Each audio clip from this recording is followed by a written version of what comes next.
गिरिराज है। तो गिरिराज तो ये पर्वत हो गया। सरोवर जो सागर का है वह भी दो भागों में है। तो ऐसा लगता है एक श्याम कुंड है, एक कृष्ण कुंड है, राधा कुंड और कृष्ण कुंड। देखो, भावना बनाने में अगर मैं आ जाऊं तो मैं सागर को वृंदावन घोषित करके चला जाऊंगा। तो भावना तो बनती चली जाएंगी। तो ऐसा ये मधुर सागर और वहां का। अच्छा हाँ, देखो ये भी कितनी बढ़िया बात। दुनिया के सागर खारे हैं पर ये मधुर है, ये मधुर सागर है। इतने वैष्णव जन आप सब पधारे हैं, इतने सब संत जन, भगवत वृंद, सब वरिष्ठ जन सब आए, सबको हमारा प्रणाम है। बंधुओं, श्रीमद् भागवत क्या है? अनेक रूप हैं भागवत जी के। बाहर कोई जाके कह दें कि थोड़े ना कि यहां जो लोग हैं वो शांति रखें बस।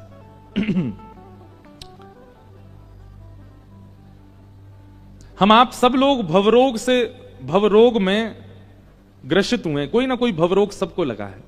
भवरोग मतलब संसार का रोग। भवरोग में कितनी प्रकार की पीड़ाएं होती हैं, कितनी प्रकार की बीमारियां होती हैं, अनेक हैं, पर कुछ प्रसिद्ध हैं।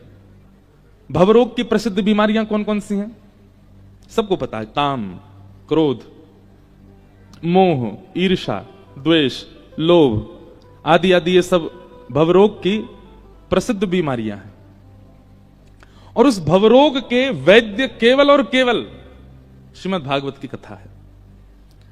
आपको भवरोग यदि लगा है तो आप संसार के किसी भी चिकित्सक से अपने भवरोग को दूर नहीं कर सकते। आप कथा सुन लीजिए, आप सत्संग सुन लीजिए, सत्संग से अतीत में परिवर्तन आपको लगने लगेगा अपने हृदय के रोग में। इसलिए भवरोग वैद्यम, भागवत के वक्ता को एक प्रकार से भवरोग का वैद्य कहा जाता है। कितने सारे युवा, कितने सारे लोग, कितने सारे जन ऐसे कथा में आते हैं, वो अनेक प्रयास करने से अपने दुष्कर्मों का त्याग नहीं कर पा रहे थे, अपने व्यवहारों का त्याग नहीं कर पा रहे थे, केवल कथा श्रवण मात्र से कर दिया। अपने व्यसनों का त्याग नहीं कर पा रहे थे। कथा ऐसा क्या करती है कि उसका रोग दूर हो जाता है? बहुत ध्यान से सुनिएगा। सतयुग में, कलयुग में यही अंतर है। सतयुग, त्रेता, द्वापर में ठाकुर जी को देह रूप धारण करके आना पड़ता है, चिन्मय रूप धारण करके आना पड़ता है और राक्षसों का वध करना पड़ता है। लेकिन उसके पीछे कारण यह है कि सतयुग, त्रेता, द्वापर में राक्षसों की संख्या इतनी ज्यादा नहीं होती है, इसलिए ठाकुर जी एक रूप धारण करके आते हैं और उस राक्षस का वध करते हैं। पर कलयुग में राक्षसों की संख्या असंख्य है। रावण जैसे स्वभाव वाले, कंस जैसे स्वभाव वाले, कुंभकर्ण जैसे स्वभाव वाले, ये जितने भी राक्षसों के मैं नाम लूं, इन सबके स्वभाव वाले अनेक लोग हर शहर में मिल जाएंगे आपको आज की तारीख में। उस जमाने में तो एक ही रावण था, आज अनेक हैं। उस जमाने में एक ही कंस था, आज अनेक हैं। उस जमाने में एक ही शकुनी था, आज अनेक हैं। उस जमाने में एक ही मंथरा थी, आज अनेक हैं। उस जमाने में एक ही पूतना थी, एक ही ताड़का थी, आज अनेक हैं। एक ही सुर्पनखा थी, आज अनेक हैं। सुर्पनखा का मतलब पता है? सूप जैसे लंबे लंबे नख जिसके हों, वो सुर्पनखा। हम किसी माता बहन को नहीं कह रहे, आप लोग क्षमा करना। हम आपके चरणों में प्रणाम करते हुए क्षमा मांग रहे हैं, हम आपसे नहीं कह रहे हैं। सुर्पनखा। एक बात बताएं, रावण, कंस, कुंभकर्ण, आप लोग कभी ये विचार नहीं करते कि इन लोगों के नाम किस आधार पर रखे गए हैं? कहीं ना कहीं आप गौर करेंगे और गहराई में जाकर के देखेंगे तो ये नाम उनके स्वभाव से रखे गए हैं। वो जैसा उनका स्वभाव होता है वैसा ही नाम उनका हो जाता है। और कई बार ऐसा भी पता चलता है कि ये उनके वास्तविक नाम नहीं है, ये उनके वास्तविक नाम नहीं है। तो फिर कैसे पड़ गए ये नाम?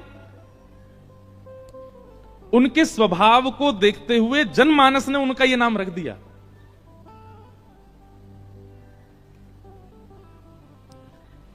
रावण, जिसके रव से, जिसके मुख से निकले हुए शब्दों से वन में बैठे हुए ऋषि महाऋषि भी भयभीत हो जाते हैं, वो रावण है। जिसके रव को सुनकर के, उसका रव नहीं है, वो तो चिंघाड़ता था, चीखता था, उसका दूसरा नाम क्या? दशानन, 10 मुख जिसके पास, वो दशानन। तो कहीं ना कहीं इनके स्वभाव, अब हिरण्यकश्यप, उसका नाम हिरण्यकश्यप क्यों? हिरण्य कहते हैं स्वर्ण को, स्वर्ण की जो तकिया लगाता, मतलब इतना बड़ा भोगी है। लोग तो सोना गले में पहनते हैं, हाथ में पहनते हैं, पैरों में पहनते हैं, कानों में, वो तकिया ही सोने की लगाता है। इतना बड़ा भोगी है, इतना इतना भोग करता है, इसलिए उसका नाम क्या रख दिया? हिरण्यकश्यप। उसके छोटे भाई का नाम हिरण्याक्ष। आक्ष कहते हैं आंख को, और जो आंखों से केवल भोग की वस्तुओं को ही देखता है और खोज खोज करके उनको भोगता है, उसको हिरण्याक्ष। तो कहीं ना कहीं स्वभाव से राक्षसों के नाम रखे गए हैं। ऐसे स्वभाव वाले आज अनेक हैं। नाम उनका राम होता है, नाम उनका केशव होता है, नाम उनका माधव होता है, नाम उनका मधुसूदन होता है, नाम उनका रमेश होता है, महेश होता है, पर स्वभाव वही है जो रावण का था, वही है जो कंस का था, वही है जो हिरण्याक्ष हिरण्यकश्यप का था। क्यों नहीं आते राम जी फिर उनको मारने के लिए? इसलिए कलिकाल में भगवान ने कथा रूपी अवतार लिया। ये कथा अवतार है ठाकुर जी का। असंख्य लोग बैठते हैं यहां पर, और इन असंख्य लोगों में कहीं ना कहीं आप रावण नहीं है, आप कंस नहीं है, आपके भीतर एक स्वभाव के रूप में कंस आ चुका है। और उस स्वभाव को मारने के लिए वक्ता रूपी व्यास मंच पर बैठकर के श्रीमद् भागवत रूपी श्री कृष्ण, श्रीमद् भागवत रूपी नारायण से आज्ञा करता है, से निवेदन करता है कि सामने बैठे हुए राक्षस का वध कीजिए। और वो वक्ता के मुख रूपी म्यान से एक बाण शब्द का ऐसा छोड़ते हैं कि सामने बैठे हुए श्रोता के चित्त में जो राक्षस होता है उसका दहन हो जाता है। और कई बार सन्मुख बैठे नहीं, यूट्यूब पे बैठे बैठे कितनी बार इतने लोग कथा सुनते हैं, दूर देश, साथ साथ समुद्र पार, जिनकी कोई संभावना नहीं कि कभी हमसे मिल पाएंगे, हम उनसे मिल पाएंगे, लेकिन कभी टकरा जाते हैं। और फिर जब मिलते हैं तो फिर रोने लगते हैं, महाराज जी एक बार वो प्रसंग सुना था, उससे ऐसा हो गया, सब बदल गया, सब परिवर्तित हो गया। आके देखो हमारे वृंदावन में 2:30 बजे महाराज, लाखों की तादाद में लोग खड़े होते हैं रोड पर। हमारे पूज्य श्री प्रेमानंद जी महाराज जब निकलते हैं, क्यों? उनकी वाणी एक 10x10 के कमरा में बैठ करके जो बात बोल देते हैं, लाखों रावणों का वध कर देती है वो बात। कैसे? कलयुग में वाणी ही श्री कृष्ण है, कलयुग में वाणी ही श्री राम है। इसलिए भैया वाणी में ही नाम को विराजमान कीजिए, वाणी में नाम नहीं विराजे। आप मंदिर नित्य जाते हैं, नेत्रों में कृष्ण को विराजमान करते हैं, आप हाथों से उनकी सेवा करके अपनी त्वचा में कृष्ण को विराजमान करते हैं, आप परिक्रमा करके अपने तन में कृष्ण को विराजमान करते हैं, पर आपका परिवर्तन तभी होगा जब आपकी वाणी में श्री कृष्ण बैठ जाए। और वाणी में कहां से बैठेंगे? यहां से, यहीं से ही प्रविष्ट होंगे। इसलिए 2 चीजें, बस कर्ण रंध्र खुले रखो, यहां से वाणी को प्रविष्ट कराओ। प्रविष्ट करा करके जब हृदय का राक्षस मरेगा, तो जैसे ही राक्षस मरेगा, हमारे मन रूपी सिंहासन पर राक्षस बैठा था, राक्षस का वध ठाकुर जी करेंगे, तो राक्षस के हटते ही मन रूपी सिंहासन पर स्वयं ठाकुर जी बैठ जाएंगे। और ठाकुर जी जैसे सिंहासन पर बैठेंगे तो हमारे संपूर्ण देह का शासक कौन? ठाकुर जी। वो कैसे होगा? केवल कथा से, सत्संग से। एक काशी में एक ब्राह्मण रहते थे। बहुत साल बाद मुझको ये कथा याद आई है। मैंने शायद अपनी पहली कथा में ये कथा सुनाई थी, अपने जीवन की पहली कथा में ये कथा सुनाई थी, उसके बाद अब याद आ रही है। काशी में एक ब्राह्मण रहते थे, वो नित्य भागवत जी का पाठ करते थे। हम आपको भागवत जी की महिमा बता रहे हैं। नित्य भागवत जी का पाठ करते थे। श्रीमद् भागवत क्या है बंधुओं? साक्षात शब्दमय मूर्ति है श्री कृष्ण की। तेने यम वांगमयी मूर्ति प्रत्यक्ष कृष्ण एव ही। आप श्री राधा रमण लाल, श्री राधा वल्लभ लाल बिहारी जी को नहीं पहचान पाओगे यदि आप भागवत जी के आश्रय में नहीं आए हो तो। आप प्रभु श्री राम को नहीं पहचान पाओगे यदि मानस जी का आश्रय आपने नहीं लिया है तो। आप महादेव को नहीं पहचान पाओगे यदि शिव महापुराण के आश्रय में नहीं गए हो तो। आपको ग्रंथ का आश्रय तो लेना पड़ेगा। सीधी बात है भाई, एमबीबीएस डॉक्टर तभी बनोगे जब पढ़ाई की होगी, जब ग्रंथों का, जब उनके जो ग्रंथ होते हैं, उनके जो किताबें होती है उसका आश्रय लोगे, अध्ययन करोगे, तभी तो बन पाओगे डॉक्टर। प्रैक्टिकल बाद में है, थ्योरी पहले है।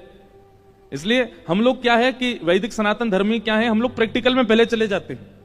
अब लोग कुंभ में गोते तो इतने मार रहे हैं, उनसे पूछो इसका फायदा क्या है, इसका वर्णन कौन से शास्त्र में लिखा है, इसका नियम क्या है, इसका क्रम क्या है, ये नहीं पता। थ्योरी पढ़ी नहीं, सीधे प्रैक्टिकल में चले गए, लाभ नहीं मिलेगा।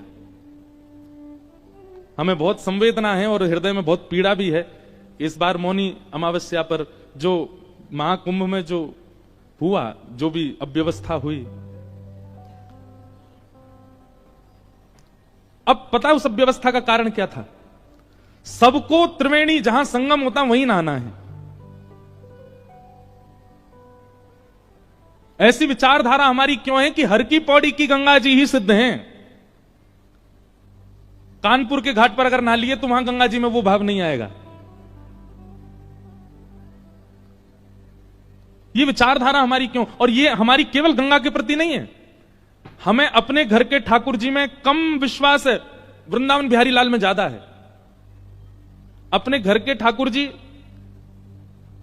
उनको एक बार को सेवा ना करें चलेगा, पर वृंदावन जाए तो बिहारी जी दर्शन जरूर होने चाहिए। दोनों समान हैं। ये समत्व कब आएगा? जब सत्संग अतीत हो, जब आपकी थ्योरी बढ़िया होगी तो प्रैक्टिकल अच्छा जाएगा ही।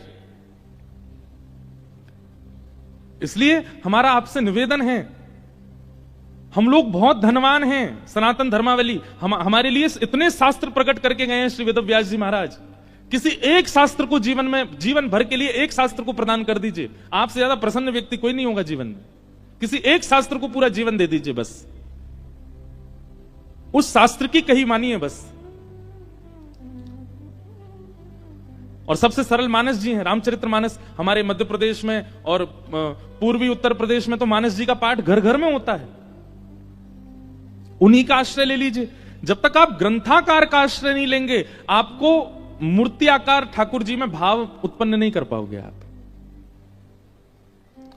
तो एक ब्राह्मण थे काशी में, वो नित्य भागवत जी का पाठ करते थे। और भागवत जी के पाठ के पीछे उनका उद्देश्य कोई पुण्य की प्राप्ति नहीं है। सब लोग इधर देखो, इधर देखो, यहां देखो, ध्यानपूर्वक सुनो। चाहे ब्रह्मा जी आ जाए यहां पे, आपको देखना हमको ये। यत्र यत्र रघुनाथ कीर्तनम तत्र तत्र कृतमस्तकांजलिं बाष्पवारि परिपूर्ण लोचनम मारुतिम नमत राक्षसांतकम। एक बार हनुमान जी कथा सुन रहे थे। हनुमान जी कथा ही सुनते हैं। पूरी हनुमान चालीसा में गोस्वामी तुलसीदास जी महाराज ने सिंदूर चढ़ाने का वर्णन नहीं किया, लड्डू के भोग का वर्णन नहीं किया। इसका मतलब ये नहीं कि नहीं करो, करना है, सिंदूर चढ़ाना है, लड्डू का भोग लगाना है, अकहुआ के पत्ते चढ़ाने हैं, सब कुछ करना है। पर गोस्वामी जी ने एक भाव का वर्णन किया, क्या? प्रभु चरित्र सुनवे को रसिया। कथा सुनने के रसिया है हनुमान जी। तो एक बार हनुमान जी कथा सुन रहे थे और कथा में राम जी का इतना विरह हुआ हनुमान जी को कि दोनों भुजा उठा करके हनुमान जी रुदन करने लगे। राम जी से देखा नहीं गया। राम जी मन में सोचने लगे, हनुमान जी इतने विरह में हैं, चलो इनको दर्शन दे दो। और राम जी महाराज तुरंत कथा में प्रकट हो गए और विरह आतुर हनुमान जी के कंधा पे हाथ रख करके और ऐसे उनको कहने लगे, अरे पवन पुत्र, अरे श्री हनुमंत लाल, देखो मैं आ गया। हनुमान जी महाराज भाव में रुदन कर रहे थे। जैसे ही स्पर्श किया राम जी ने तो नेत्र खुल गए। नेत्र खुल करके पीछे देखा, पीछे देख करके बोले, भगवान आप अभी क्यों आ गए? राम जी बोले, भैया तुम इतने भाव में रो रहे थे, हमने सोचा जाके तुमको दर्शन दे दें। हनुमान जी बोले, आपसे मेरी प्रार्थना है 2 घंटा बाद मिलिएगा, अभी कथा रह गई है 2 घंटा की, अभी कथा सुनने दो मेरे को। कथा के बीच में मत आइए आप, कथा अभी 2 घंटा और सुनने, तब तक बाहर खड़े रहिए आप। राम जी बोले, अच्छा कथा इतनी प्रिय? हनुमान जी बोले, इस कथा से ही तो आप मिलते हो, और जिस साधन से आप मिलो उस बीच में आप भी आ जाओगे तो हम आपको भी नहीं देखेंगे, हम तो पहले कथा श्रवण करेंगे। तो इसलिए कथा के बीच में इधर उधर नहीं, सब लोग इधर देखो, सावधानी से सुनो। तो कथा ही नहीं आगे बढ़ रही हमारी। एक ब्राह्मण थे काशी में, वो नित्य भागवत जी का पाठ करते थे। उनका और कोई काम नहीं, बस गंगा तट पर बैठ करके भागवत जी का पाठ करना।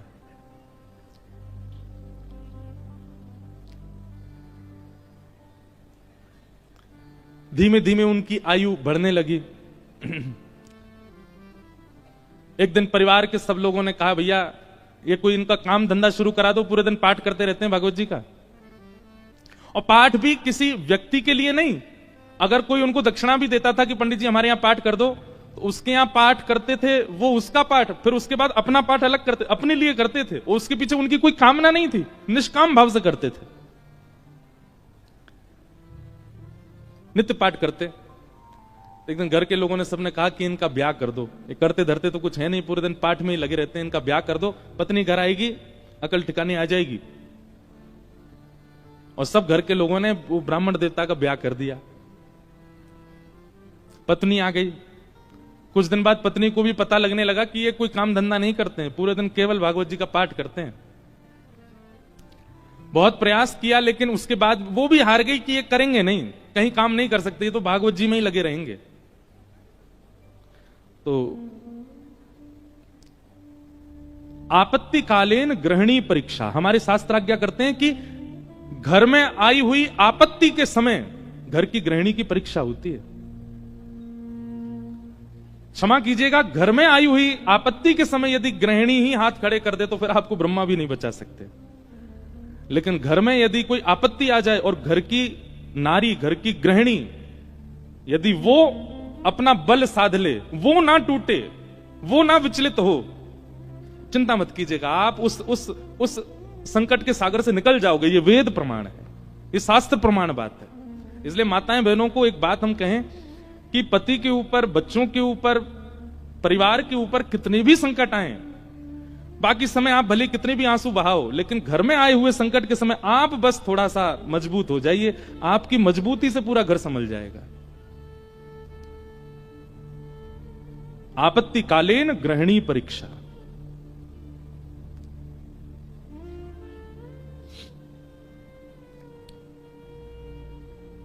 पत्नी ने सोचा कि ये तो कुछ करते नहीं है, आगे हमारा वंश बढ़ेगा, बच्चे होंगे, कैसे चलेगा परिवार।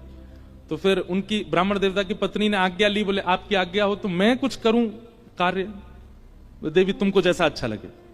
भोजन बनाना बहुत अच्छा जानती थी, 3-4 घरों में उन्होंने काम ले लिया और वो जाती भोजन बनाती और उससे जो वेतन मिलता उसी से घर चलता था ब्राह्मण का। ब्राह्मण और प्रसन्न हो गए, बोले और बढ़िया, और कुछ नहीं करना पड़ेगा, भागवत जी में लगे रहो, पाठ करते रहो। अब इसमें कई लोग ब्राह्मण को कहीं आलसी मत समझिएगा, ये बहुत बहुत बड़ी बात हम आपको बताएंगे, वो अंत में उसका निचोड़ निकल के आएगा। 2-3 बालक भी उनके हो गए, चल रहा था घर। एक बार की बात, कुछ संतों का काशी में आगमन हुआ, संत आती रहते हैं काशी में, पर असमय में आना हुआ, बिना समय के संतों का आना हुआ। और उन्होंने किसी से पूछा, बोले भैया हम 5-10 मूर्ति हैं, कहीं प्रसाद पाने के इच्छुक हैं, कोई वैष्णव परिवार हो तो हमको बताओ।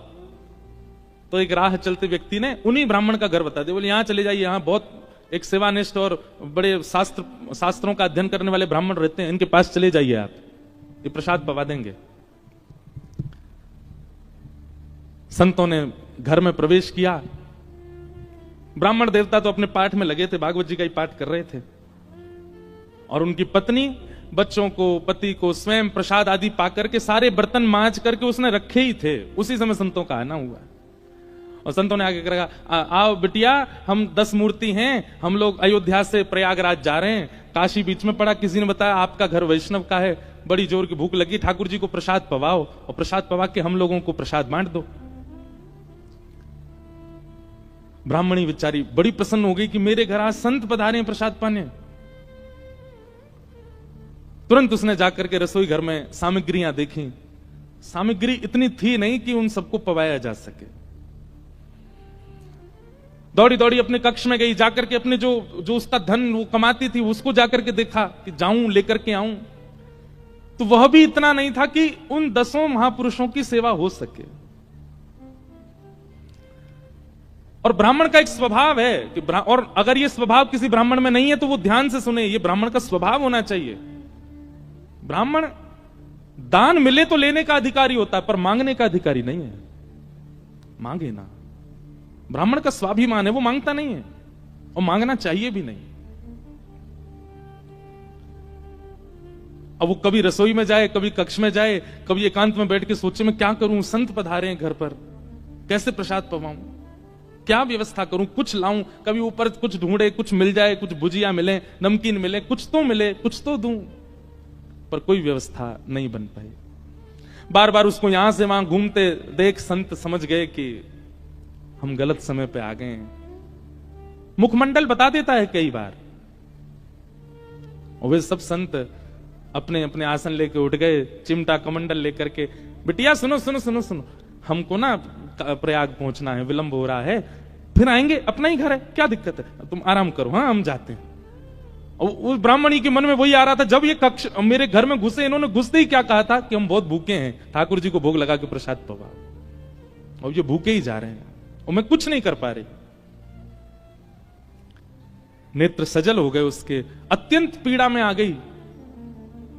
आज तक तो अपने पति से कुछ कहा नहीं था, पर आज कक्ष में प्रवेश करके ताम्रवर्ण आंखों का हो रहा था और बस चिल्लाने लगी, बोले तुमसे ब्याह किया मैंने, आपने जैसे चाहा वैसे रही मैं, आप नहीं करते कुछ तो घर घर जाके प्रसाद बना करके घर चलाती हूं मैं भूखी रह जाऊं, बच्चे भूखे रहें, आप भी भूखे रह जाते हैं तो भी इतनी पीड़ा मुझको नहीं होती है। पर आज संत पधारे थे हमारे यहां, महापुरुष पधारे थे हमारे यहां, कल्पवासी महात्मा आए थे हमारे यहां। वो अभागा दुर्भाग्यशाली घर है जहां से संत भूखे चले जाते हैं, निराश चले जाते हैं, और आप पूरे दिन ये भागवत जी में लगे रहते हो। अगर ये भागवत कृष्ण है, अगर ये भागवत नारायण है, अगर ये भागवत साक्षात भगवान है, तो इन भागवत जी से कम इतनी उम्मीद तो हम रख सकते थे कि हमारे घर से संत भूखे नहीं जाते। क्या दिया भागवत जी ने हमें?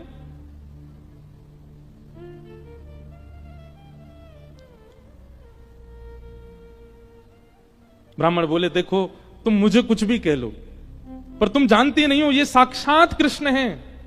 मैं क्यों बचपन से आज तक भागवत जी के उन्हीं 18,000 श्लोकों का मुझे कृष्ण दिखते हैं, मुझे लीला दिखती है, मुझे शामा शाम का नित्य विहार दिखता है भागवत जी में, इनके विषय में कुछ मत कहो। ब्राह्मणी को और गुस्सा आ गया, भागवत जी की पोथी उठा करके और ब्राह्मण की गोद में पटक दी। बोले, सुनिए, ये उठाइए भागवत जी और निकलिए, मैं अपना घर चला लूंगी, अपने बच्चों को पाल लूंगी, आप जिस समय भागवत जी को त्यागने का संकल्प ले लें तब लौट करके आइएगा। ब्राह्मण के नेत्र सजल हो गए, हृदय से लगा लिया भागवत जी को, निकल पड़े, घर से निकल गए और गंगा जी के तट पर जाकर के खूब रोए, खूब रुदन किया। हे भागवत महापुराण, हे साक्षात शब्द में कृष्ण, मेरी अभागा पत्नी है, वो आपके रूप स्वरूप को भी पहचानती नहीं है, पर हे करुणा निधान, आप कृपा करो। मैं कहूंगा भी तो भी वो अध्ययन नहीं करेगी, तो भी वो मुझसे कभी कथा नहीं सुनेगी, पर आप कृपा कीजिए और मेरी गृहिणी को अपने रूप का दर्शन करा दीजिए।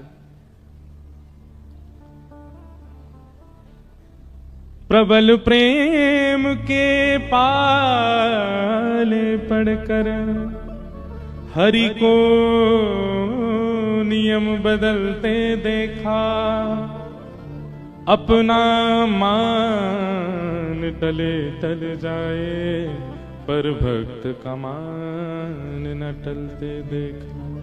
हमारे ब्रज के श्री बिंदु जी महाराज, उनका ये भाव है, प्रबल प्रेम के पाले पढ़कर हरि को नियम बदलते देखा, अपना मान टले टल जाए, पर भक्त का मान न टलते देखा। इतने में ही नन्हे से कन्हैया, ऊंची धोती पहनी, घुटने घुटने तक, नीचे के पांव ठाकुर जी के दिखाई दे रहे हैं, उनमें सुंदर सुंदर कड़ूला पहने, कड़ूलान में भी छोटे छोटे घुंघरू लगे हैं, कमर में करधनी पहनी है, करधनी में भी छोटी छोटी घंटी लगी है, गले में सुंदर दो हार पहने हैं, हाथों में बाजूबंद, ऐसे हाथों में कड़ूला, और सिर पर एक स्वाफा बांध करके सांवले सलोने कमल नेत्र ठाकुर जी प्रकट हो गए काशी में। लेकिन ब्राह्मण को नहीं दिखे अभी, बस कहीं हो गए प्रकट। और प्रकट होकर के एक डलिया उठा करके सिर पर रखी, और महाराज जैसे कोई बालक कुछ बेचने के लिए जा रहा हो, ऐसे ठाकुर जी उस डलिया को लेकर के ब्राह्मण के घर जा रहे हैं। ब्राह्मण के घर पहुंच गए, ब्राह्मण गंगा किनारे अभी रो रहा है, और उसके घर पहुंच करके बाहर से उसके गेट को खटखटाने लगे। ब्राह्मणी निकल करके बाहर आई, जैसे ही दरवाजा खोला, सांवरे सलोने नंद नंदन। अब वो क्या जाने की है नंद नंदन, बस उसको तो ये दिख रहा था कोई किसी मैया का सुंदर सा बालक है, श्रृंगार करके डोल रहा गली में। जैसे द्वार खोला, द्वार खोल करके बोली, अरे बालक तुम कौन हो, कहां से आए हो, माताजी कहां तुम्हारी, पिताजी कहां, अकेले कहां घूम रहे हो, और ये इतनी भारी डलिया लेकर के कहां जा रहे हो, डलिया के ऊपर वस्त्र पड़ा था। तो ठाकुर जी एक हाथ से डलिया पकड़े, दूसरे हाथ से इशारा करके बोले, मानो इशारा कर रहे हैं हम गूंगे हैं, बोलना नहीं जानते। अच्छा गूंगे हो? ठाकुर जी बोले तो बोले फिर यहां क्यों आए हो? तो ठाकुर जी ने उसको इशारा किया, कुछ लिखने को दो, हम बताएं कौन है, कैसे आए। डलिया उठा करके ब्राह्मण देवता के घर के भीतर रखी और पर्चा लेकर के उस पर सुंदर लेखनी लिख करके और मोड़ करके ब्राह्मणी को दे करके और तुरंत ठाकुर जी पीछे मुड़े चले गए। ब्राह्मणी पत्र पढ़ने लगी, इतने तो ठाकुर जी वहां से अंतर ध्यान चले गए। अब ब्राह्मणी दिखती रही, दूर दूर तक ठाकुर जी दिखे नहीं। क्या लिखा था उस पत्र में? ठाकुर जी बोले, हमें छोटा बालक मत समझो, हमारी कद को देख करके बस ये जान लो हम बौने हैं। हमारी हमारी हमारी जो कद है वो इससे बड़ी नहीं है ऊपर, नहीं तो हमारी उम्र बहुत है और हम बहुत बहुत धनवान परिवार से आते हैं। बहुत वर्षों से तुम्हारे पतिदेव हमारे कुल के लिए पाठ कर रहे हैं भागवत जी का, पर आज तक उन्होंने वेतन नहीं लिया अपना, आज तक एक रुपया भी हमसे मांगा नहीं। पर मुझे आज पता चला कि उनके परिवार को बहुत आवश्यकता है, इसलिए संपूर्ण जीवन काल में उनका जितना भी वेतन होता था वो हम देने के लिए आए हैं। वो जैसे ही घर आए उनको दे दीजिएगा। और ऐसा कह के ठाकुर जी चले गए। अब जैसे ही वो डलिया के ऊपर से वस्त्र हटा करके देखा, विविध प्रकार की मणियां, रत्न, सोने, जवाहरात, हीरे आदि सबसे लबालब भरी हुई वो डलिया। ब्राह्मणी मनी मन सोचने लगी, मैंने भी बेवजह डांटा, बिन बताए पाठ कर रहे थे यहां पर, और मुझे लगता तो था कि ये पाठ करते हैं, इसके पीछे कोई कारण नहीं, कुछ मिलता नहीं इनको, कुछ फिर भी लगे रहते हैं, पर ये तो बड़े गोपनीय हैं, मुझे बिन बताए किसी परिवार के लिए कर रहे थे। अपने बेटा को बुलाया, बोले सुनो पिताजी को खोजो, कहां है, ढूंढ के लाओ उनको। पिताजी बैठे थे गंगा किनारे, बच्चे ने जाकर पिताजी जल्दी चलो मैया बुला रही घर पे। शाम हो गई, लौट करके ब्राह्मण आए, बड़े उदास हताश हृदय से भागवत जी लगी हैं। जैसे ही घर आए, आज घर का स्वरूप ही बदल रहा था, बढ़िया सुंदर दिए जल रहे हैं बाहर। द्वार खोल करके देखा तो पत्नी का भी स्वरूप बदल गया है, बालक भी बिल्कुल नए नवीन कपड़े पहन करके विचरण कर रहे हैं। जैसी पतिदेव को आते देखा, ब्राह्मणी ने तुरंत आरती की, जल आदि छिड़काव करने लगी, खूब बलियां लेने लगी। पतिदेव बोले, ब्याह के बाद पहली बार इतना हमारा पूजन हुआ है, ऐसा क्या हो गया जो इतना पूज रही हैं हमको? देवी, ये घर की रौनक, हमको डांटने से फटकारने से घर की रौनक बढ़ गई तुम्हारी? रोज ही डांट दिया करो हमको। ऐसा क्या हो गया जो आज इतना सब कुछ मंगल, बच्चे नए वस्त्र पहन के घूम रहे हैं, आप बढ़िया साड़ी पहन के, ये कहां से इतना सब कुछ आया? हाथ पकड़ के बोली, आज तुम्हारी चोरी पकड़ी गई है ना, वहीं से मिला ये सब कुछ। ब्राह्मण देवता बोले, मेरी कौन सी चोरी? बोले चलो दिखाती हूं। भीतर जाके कक्ष में बिस्तर पर ये सब रत्न पड़े थे। ब्राह्मण बोले, देवी ये कहां से आया इतना सब कुछ? बोले कहां से आया, ज्यादा चतुर मत बनिए, आपका गूंगा मालिक आया था। ब्राह्मण देवता बोले, गूंगा मालिक? मेरा गूंगा मालिक कौन? बोले बहुत छोटा सा था, पीली पीली धोती पहनी थी उसने, ऐसी सुंदर स्वापा सिर पर बांध रखा था, ऐसे गदमदरा से उसके हाथ मोटे मोटे से, और इतने सुंदर उसका मुखमंडल, गाल बिल्कुल गुलाबी, आंखें बिल्कुल ऐसे कटाक्ष जैसी, और क्या सुंदर। ब्राह्मण देव बोले, नाम नहीं पूछा? बोले इशारा किया उसने कि मैं गूंगा हूं। वो तुमको कैसे पता फिर मेरा? बोले वो लिख के देके गया। बोले कहां लिखा है, दिखाओ। जैसे ही पृष्ठ पत्र वो उनके ब्राह्मण के हाथ में दिया, अक्षर सब अंतर ध्यान हो चुके थे। देवी यहां तो कुछ भी नहीं लिखा है। ब्राह्मण बोले दिखाओ। ब्राह्मणी ने देखा तो वहां कुछ भी नहीं था। ब्राह्मणी ब्राह्मण को देखे, ब्राह्मण ब्राह्मणी को देखे, बोले ये हुआ क्या है? ब्राह्मण ने कहा सही से बताओ रूप कैसा था? बोले श्याम वर्ण था, कमल नेत्र थे, अधर बड़े मधुर थे, हस्तकमल और सर्वांगीण अंग ऐसा था कि मैं अभी तक भी उस छवि को भूल नहीं पा रही हूं। एक अद्भुत सी सुगंधी आ रही थी जब वे आए थे घर पर, और बहुत देर तक तो मैं उनके रूप का ही चिंतन करती रही। ब्राह्मण देव ज्यों ज्यों रूप का वर्णन सुने, त्यों त्यों नेत्रों से आंसू गिरते जाएं। तुरंत भागवत जी को खोला और खोल करके दसम स्कंद के वेणु गीत के श्लोक को उद्धृत करना प्रारंभ किया, और पत्नी से कहा मैं एक श्लोक की व्याख्या करूंगा, बताना ऐसा ही रूप था क्या? कि वरहा पीड़म नटवर वपु कर्णयो कर्णकारम विभ्रदवासः कनक कपिसं वै जयंतीं चमाला रंध्रान् वेणु अधर सुधया पूरयन् गोप वृंदै वृंदारण्यम स्वपदरमणम प्राविशद गीत कीर्ति। उन्होंने एक ही कान में कुंडल पहना था, एक ही कान में कन्नेर का पुष्प लगा था। ब्राह्मणी बोली हाँ हाँ, एक कान में कन्नेर का पुष्प था, गले में 2 स्वर्ण की माल और उसके साथ एक वैजंती माला थी। ब्राह्मणी बोली हाँ, उनके गले में वैजंती माला भी थी। पीतांबरी ऐसी चमक रही थी मानो सूर्य को भी लज्जा हो जाए। बोले हाँ, ऐसी ही उनकी पीतांबरी थी। नेत्र बंद हो रहे हैं और खुल रहे हैं। ये बंद होना खुलना, इसमें ऐसा लगता था कि मानो जैसे हम कहीं खो जाएंगे, हम कहीं डूब जाएंगे इनके रूप माधुरी में। बोले हाँ, ऐसा ही रूप था। ब्राह्मण तुरंत चरणों में गिर गए। देवी वो कोई और नहीं, साक्षात योगेश्वर कृष्ण आए थे, साक्षात वृंदावन चंद्र श्री ठाकुर जी आए थे। और वे तुमसे कह के गए कि मैंने बाल्यकाल से उनके घर के लिए पाठ किया। वो इसलिए कह के गए क्योंकि मैंने पाठ निष्काम भाव से किया, आज तक किसी कामना से नहीं किया। और निष्काम पाठ, निष्काम सेवा ठाकुर जी की लगती है, वो ठाकुर जी की ही हो जाती है। मेरे जीवन भर का पाठ का जो भी मूल्य होना चाहिए था, वो मूल्य देने के लिए ठाकुर जी आए थे। जगत मजूरी देते है क्यों राखे भगवान। ठाकुर जी भी मजदूरी देते हैं सबकी, जो जैसी सेवा करता वैसी मजदूरी मिलती है उसको। ब्राह्मण आनंदित हो गए और उसी काल से वो ब्राह्मणी भी जीवन यापन के लिए कार्य तो करती, पर भागवत जी की साधिका हो गई और नित्य भागवत जी का पाठ करने लगी। भागवत कोई ग्रंथ नहीं है, कोई किताब नहीं है, कोई पोथी नहीं है। और एक बात कह दूं तो कोई अतिशयोक्ति नहीं, पुराण से ऊंचा हमें शब्द मिला नहीं, इसलिए हम पुराण कहते हैं। श्रीमद् भागवत सचल श्री कृष्ण है, साक्षात कृष्ण है।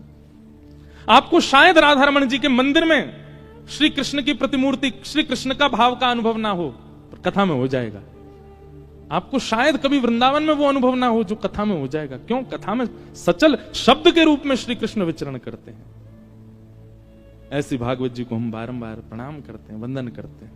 बोलो भागवत महापुराण की। ऐसी भागवत जी।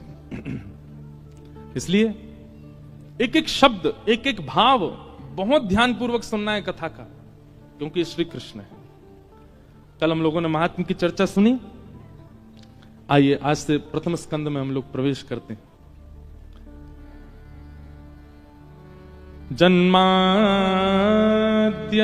तोन्मयादितरतः चार्थे स्वविज्ञस्वराट् तेने ब्रह्म हृदय आदि कवये मुह्यन्ति सूरयः तेजो वारि मृदां यथा विनिमयो यत्र त्रिशर्गो मृषा धाम्ना स्वेन सदा निरस्तकुहकं सत्यं परम धीमहि। सत्यम परम धीमहि। जो लोग उठ गए हैं वो धीमे धीमे आगे आ जाओ। ऐसे आओ कि किसी को पता भी नहीं चले, खिसक के ही आगे आ जाओ, उठ के मत आओ। भागवत जी का पहला श्लोक, जन्माद्यस्य यतोऽन्वयादितरतश्चार्थे स्वविज्ञस्वराट्। ऐसे हल्ला करके मत आओ भैया, धीमे धीमे खिसक के ही आ जाओ। और जो कार्यकर्ता भी वो भी सबको बैठे बैठे ही आगे आने को बोल दो। जन्माद्यस्य यतोऽन्वयादितरत। सावधानी से सुनो सब लोग। वेद व्यास जी महाराज ने भागवत जी की रचना में प्रथम श्लोक जकार से प्रारंभ किया, ज शब्द से प्रारंभ किया। हमारे व्याकरण में ऐसा कहते हैं कि जकार जो है ये दग्धाक्षर है। संस्कृत के विद्वान यदि किसी शुभ स्तुति का प्रारंभ करते हैं तो ज शब्द पहले नहीं बोलते, क्योंकि ज शब्द जो है, ऐसा नहीं है कि नहीं बोलते, पर ज शब्द को दग्धाक्षर कहा। दग्धाक्षर मतलब लिखने वाला, बोलने वाला, कहने वाले का हृदय पीड़ा में होगा तो वो ज ही बोलेगा पहले, दग्धाक्षर। भागवत जी में गोपियों ने गोपी गीत गाया। कितने लोगों को गोपी गीत याद है सागर में? वाह भैया, 5000 लोगों में 5 हाथ उठे। अब भागवत जी हो गई हैं आपके सागर में। अब हमको कुछ दक्षिणा दीजिएगा। दक्षिणा के रूप में यही दीजिए कि नित्य गोपी गीत का पाठ प्रारंभ कर दीजिए और गोपी गीत याद कीजिए। अब देखो कब याद करोगे? जीवन निकलता जा रहा है आप लोगों का। कई लोग तो बिल्कुल बिल्कुल बाउंड्री पे ही खड़े हैं। वैसे तो एक बात देखी जाए, बाउंड्री पर हर व्यक्ति खड़ा है, हर व्यक्ति बाउंड्री पर। कब उसका अंत हो जाए कोई जानता है क्या? इसलिए भैया जीवन में अब तक आपने सब करके देख लिया। गुलाब जामुन खा के देख लिया, रसगुल्ला खा के देख लिया, जलेबी खा के देख लें, और आपके सागर की कोई प्रसिद्ध मिठाई हो तो वो भी खा के देख लें, मध्य प्रदेश का कुछ प्रसिद्ध हो तो वो भी खा के देख लिया। अमरूद की चटनी बनती है ना यहाँ पे, हैं? देखो हमें पता है, खिलाई नहीं है अभी तक किसी ने, बस पता है।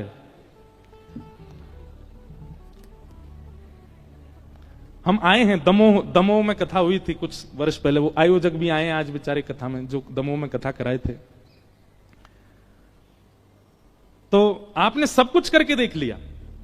आपने भोग भोग के देख लिए, रोग रोग के देख लिए, योग योग के देख लिए, सब कुछ करके देख लिया। अब बच्चा कुछ जीवन में ब्रजवासी आयो है आपके नगर में, या की बात मान के देख लो। गोपी गीत याद कीजिए और नित्य गोपी गीत अपने घर के ठाकुर जी को सुनाओ। नहीं तो यहां अगर आपका आने का क्रम नित्य है, बालाजी को सुनाओ गोपी गीत। गोपी गीत का प्रारंभ भी जयति तेधिकम ज से ही होता है। क्यों? क्योंकि ठाकुर जी अंतर ध्यान हो गए हैं और उस समय में गोपियां विरही होकर के ठाकुर जी को पुकार रही हैं, इसलिए ज शब्द से प्रारंभ हुआ गोपी गीत का भी।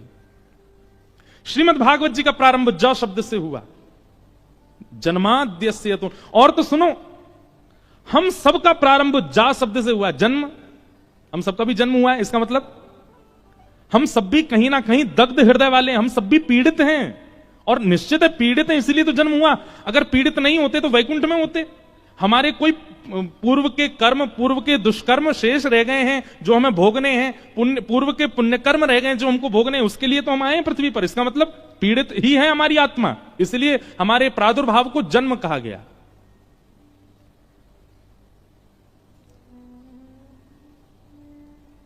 तो ज शब्द से प्रारंभ संस्कृत के रूप में तब किया जाता है जब हृदय पीड़ा में हो। भागवत जी का प्रारंभ जकार से हुआ, हमारा प्रारंभ जकार से हुआ। गोपी गीत का प्रारंभ जकार से हुआ। हमारे वृंदावन में जाके पूरी दुनिया भी जकार ही कहती है, जय जय श्री राधे, सब जय ज से ही प्रारंभ करते हैं। इसीलिए पीड़ित है हृदय हमारा, और हम नहीं जानते होंगे, हमारी आत्मा जानती है। जन्म से हमारा प्रारंभ हुआ है, जन्म से ही भागवत जी का प्रारंभ हुआ है। भागवत जी का पहला शब्द ही जन्म है। जन्माद्यस्य तोन्वयादितरतश्चार्थे स्वविज्ञ स्वराट। बहुत कठिन श्लोक है, मैं जितनी व्याख्या हो सकेगी करूंगा। जन्म से हमारा प्रारंभ, जन्म से ही भागवत जी का प्रारंभ। पर हमारा अंत हमको पता है। हमारा अंत क्या है? मृत्यु। क्या है? क्या है? मृत्यु। पर हमारा अंत मृत्यु नहीं होना चाहिए। हमारा विश्राम कहां होना चाहिए? तो भागवत जी का जो अंतिम श्लोक का विश्राम है वही हमारा विश्राम होना चाहिए। जब भागवत जी के पहले श्लोक का पहला शब्द हमारा प्रारंभ है, तो भागवत जी के अंतिम श्लोक का अंतिम शब्द हमारा विश्राम होना चाहिए। और विश्राम, अंतिम श्लोक क्या भागवत जी का? नाम संकीर्तनम यस्य सर्व पाप प्रणाशनौ प्रणामो दुख समनस्तम नमामि हरिम परम। अंतिम शब्द क्या है? हरिम परम। क्या है? हरिम परम।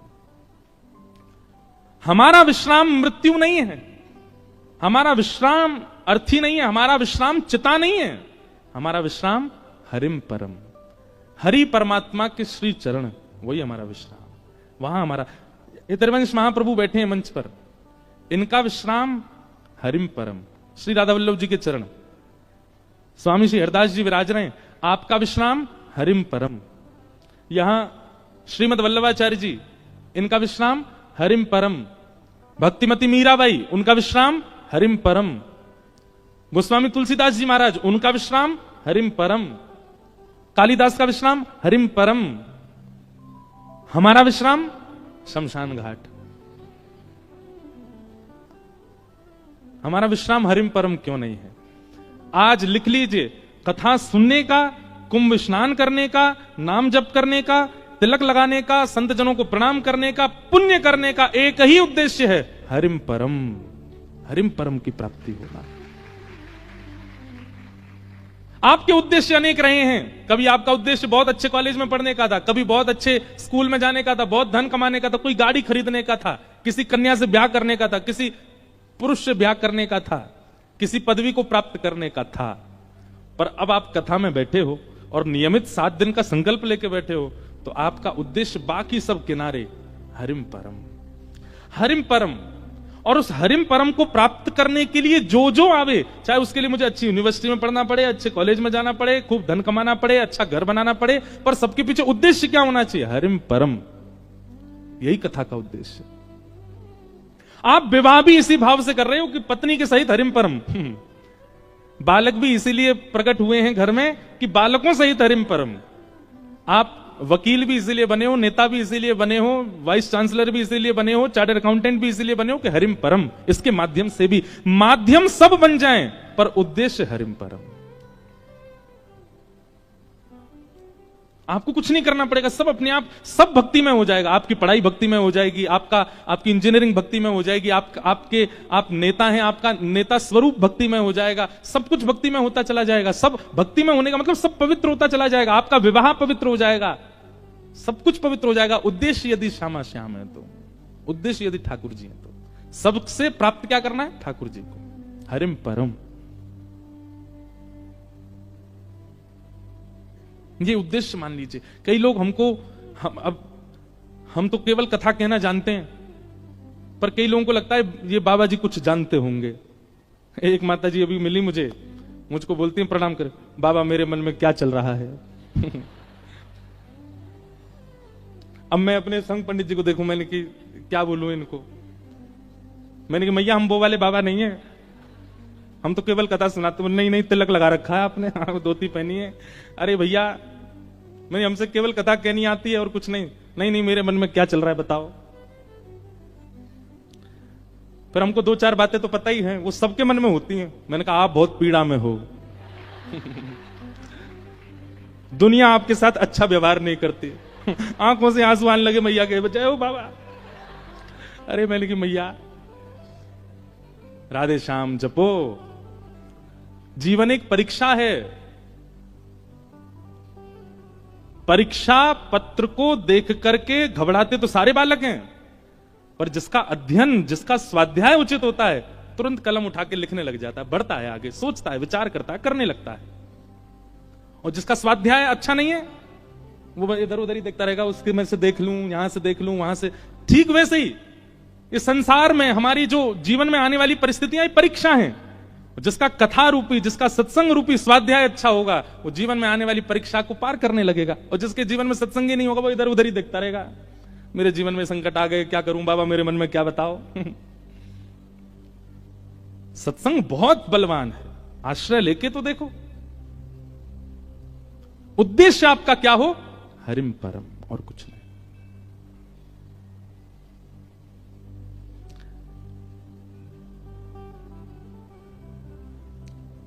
मेरे तो, अब मैं थोड़ा सा घबरा रहा था कि मैं सागर में पद गाऊं कि नहीं। हम भजन तो बहुत गाते हैं, भजन कम गाते, पद ज्यादा गाते हैं। एक बहुत सुंदर पद है, आप लोग समझने का प्रयास कीजिएगा, पद समझ में आ जाएंगे और गाइएगा मेरे साथ में। मेरे तो गिरधर ही गुणगान, मेरे तो गिरधर ही। इस पद का अर्थ क्या है? मेरा उद्देश्य कुछ और नहीं है, केवल गिरधर के गुणगान।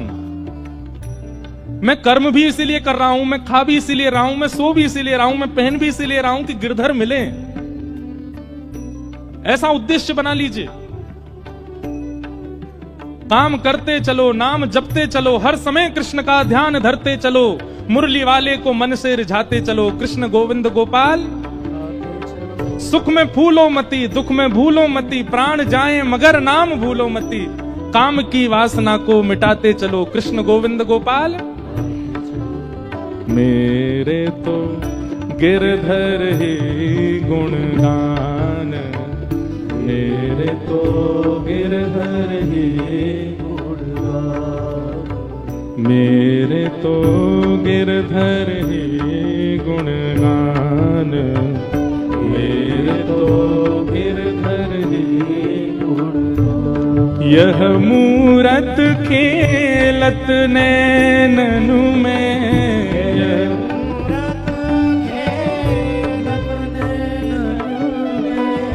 यह मूरत खेलत नैननु में,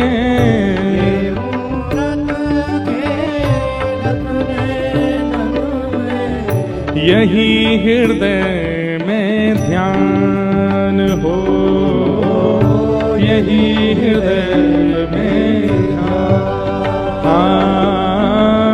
यही हृदय में ध्यान हो, यही हृदय में ध्यान।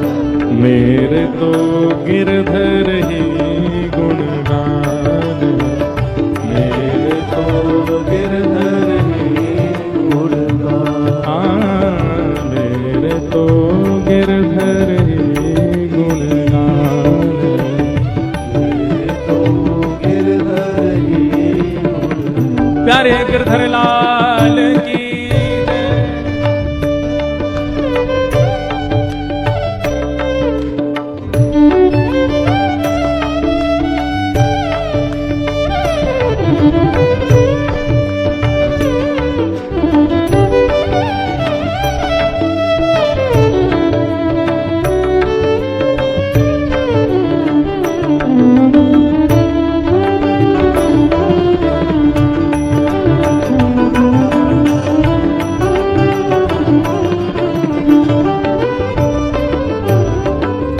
चरण रेणु चाहत मन मेरो, रेणु चाहत मन मेरो, चरण रेणु चाहत मन मेरो, रेणु चाहत मन मेरो, यही दीजिए दान हो, यही दीजिएगा।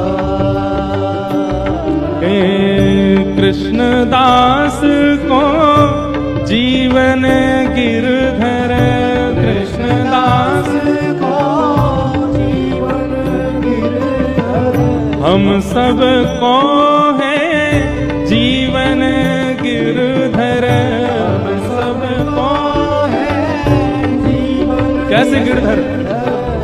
मंगल रूप निधान हो, मंगल रूप निधान, मेरे तो गिरधर ही गुणगान, मेरे तो गिरधर ही गुणगान, मेरे तो गिरधर ही गुणगान, मेरे तो गिरधर ही गुणगान, मेरे तो गिरधर ही गुणगान, मेरे तो गिरधर ही गुणगान। हमारे ब्रज में कृष्णदास अधिकारी हुए एक, वो कृष्णदास अधिकारी जी ये पद गा रहे हैं। वो क्या कह रहे हैं? मेरे तो गिरधर ही गुणगान। उनके जीवन की हर क्रिया केवल ठाकुर जी के लिए है। जैसे हम लोगों का स्वभाव क्या है, हम बाजार में जाते हैं, कोई अच्छा वस्त्र दिख जाए तो हमारे मन में क्या आता है, ये वस्त्र मैं पहनूंगा तो कैसे लगेंगे। सुंदर जलेबी दिख जाए, बढ़िया गरम गरम निकल रही है तवे से, कढ़ाई में से, तो हमारे मन में क्या आता है, मैं खाऊंगा तो मेरी जीभ को कैसा लगेगा। आभूषण देखते हैं तो ना हमारा चिंतन हो जाता है कि मेरे गले में कैसा लगेगा। या फिर हम अपना विचार करते हैं या अपने परिवारी जनों का विचार करते हैं। पर जिसका जन्म हरिम परम गति की ओर चला जाता है, जिसके जीवन की गति केवल हरि परमात्मा होते हैं, वो आंखों के आगे दिखने वाली हर सुंदर वस्तु को ठाकुर जी से जोड़ देता है। ये वस्त्र ठाकुर जी पे कैसा लगेगा, ये पुष्प ठाकुर जी के सामने कैसा लगेगा, ये व्यंजन जो बन रहा है ये ठाकुर जी की सेवा में कितना बढ़िया पधराया जा सकता है। ये व्यक्ति इतना अच्छा गा रहा है, ये हमारे ठाकुर जी की सेवा करने आ जाए, ये इतना अच्छा नृत्य कर रहे हैं, ये हमारे ठाकुर जी को नृत्य दिखाने आ जाए। मतलब अपने मन को कोई वस्तु प्रिय नहीं लगती, हर वस्तु ठाकुर जी की सेवा में पहुंच जाए, ऐसी भावना चित्त में आने लग जाना, इस बात का प्रमाण है कि आप हरिम प्रिय, हरिम परम इस पथ पर, भक्ति पथ पर चल चुके हो। अब आपको प्रिय नहीं लगती है कोई वस्तु, अपने ठाकुर जी के लिए विचार करते हो। और इसी उद्देश्य से कथा सुननी है कि हम हरिम हरिम परम हो जाए। आप विश्वास मानेंगे, आपसे ज्यादा आनंद में कोई नहीं होगा, आपसे ज्यादा प्रसन्न कोई नहीं होगा संसार में। हरिम परम।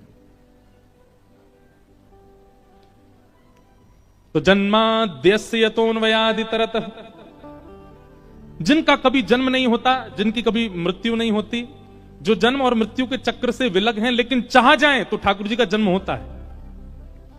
भगवान को जन्म लेने की आवश्यकता नहीं है, पर देवकी को सुख देने के लिए, कौशल्या जी को सुख देने के लिए वही प्रभु राम बनकर के, कृष्ण बनकर के आते हैं और 9 महीना बाकायदा बच्चों की तरह पेट में ही रहते हैं और फिर जन्म लेते हैं।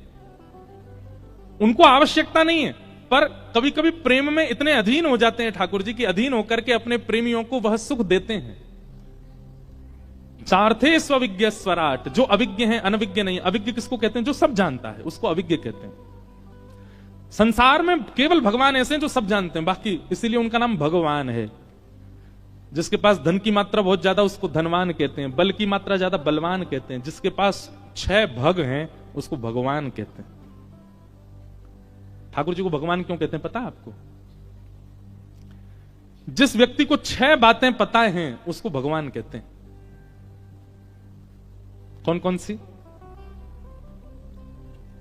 उत्पत्ति प्रलयम चैव भूतानाम अगति गति वेत्तिम विद्याम अविद्याम च सवाच्यो भगवान इति। ये 6 बातें जो जानता है वो भगवान है। उत्पत्ति, पृथ्वी का उत्पत्ति दिवस कौन सा है, कौन से दिन पृथ्वी का निर्माण हुआ, कोई नहीं बता सकता। परमात्मा जो जानते हैं वही जानते हैं बस कि पृथ्वी कब बनी थी, और इस पृथ्वी का प्रलय कब होगा यह भी जो जानता है वही परमात्मा है बस। कई लोगों ने हल्ला किया 2012 में पृथ्वी खत्म हो जाएगी, 25 आ गया, अब कह रहे हैं 26-27 में चली जाएगी। और उसमें भी एक ग्रंथ का आश्रय सब लोग बोलते हैं कि उस ग्रंथ में ऐसा लिखा है। हम किसी ग्रंथ की, किसी किताब की निंदा नहीं कर रहे हैं, पर यह बात शास्त्र प्रमाण है कि पृथ्वी का प्रलय कब होगा ये दुनिया में सब प्रिडिक्ट करते रह जाएंगे, लेकिन किसी को पता नहीं चलेगा। इस प्रिडिक्शन में आपकी सारी विद्याएं फेल हो जाएंगी कि पृथ्वी का प्रलय कब होगा। उत्पत्ति और प्रलय केवल और केवल परमात्मा जानते हैं, वो किसी से शेयर भी नहीं करते इस बात को, केवल उन्हीं को पता है। तो ये 2 बातें, और कौन सी 2 बातें? भूतानाम अगति गति, हमारी गति और अगति, हमारी गति और दुर्गति जिसको पता है वो परमात्मा।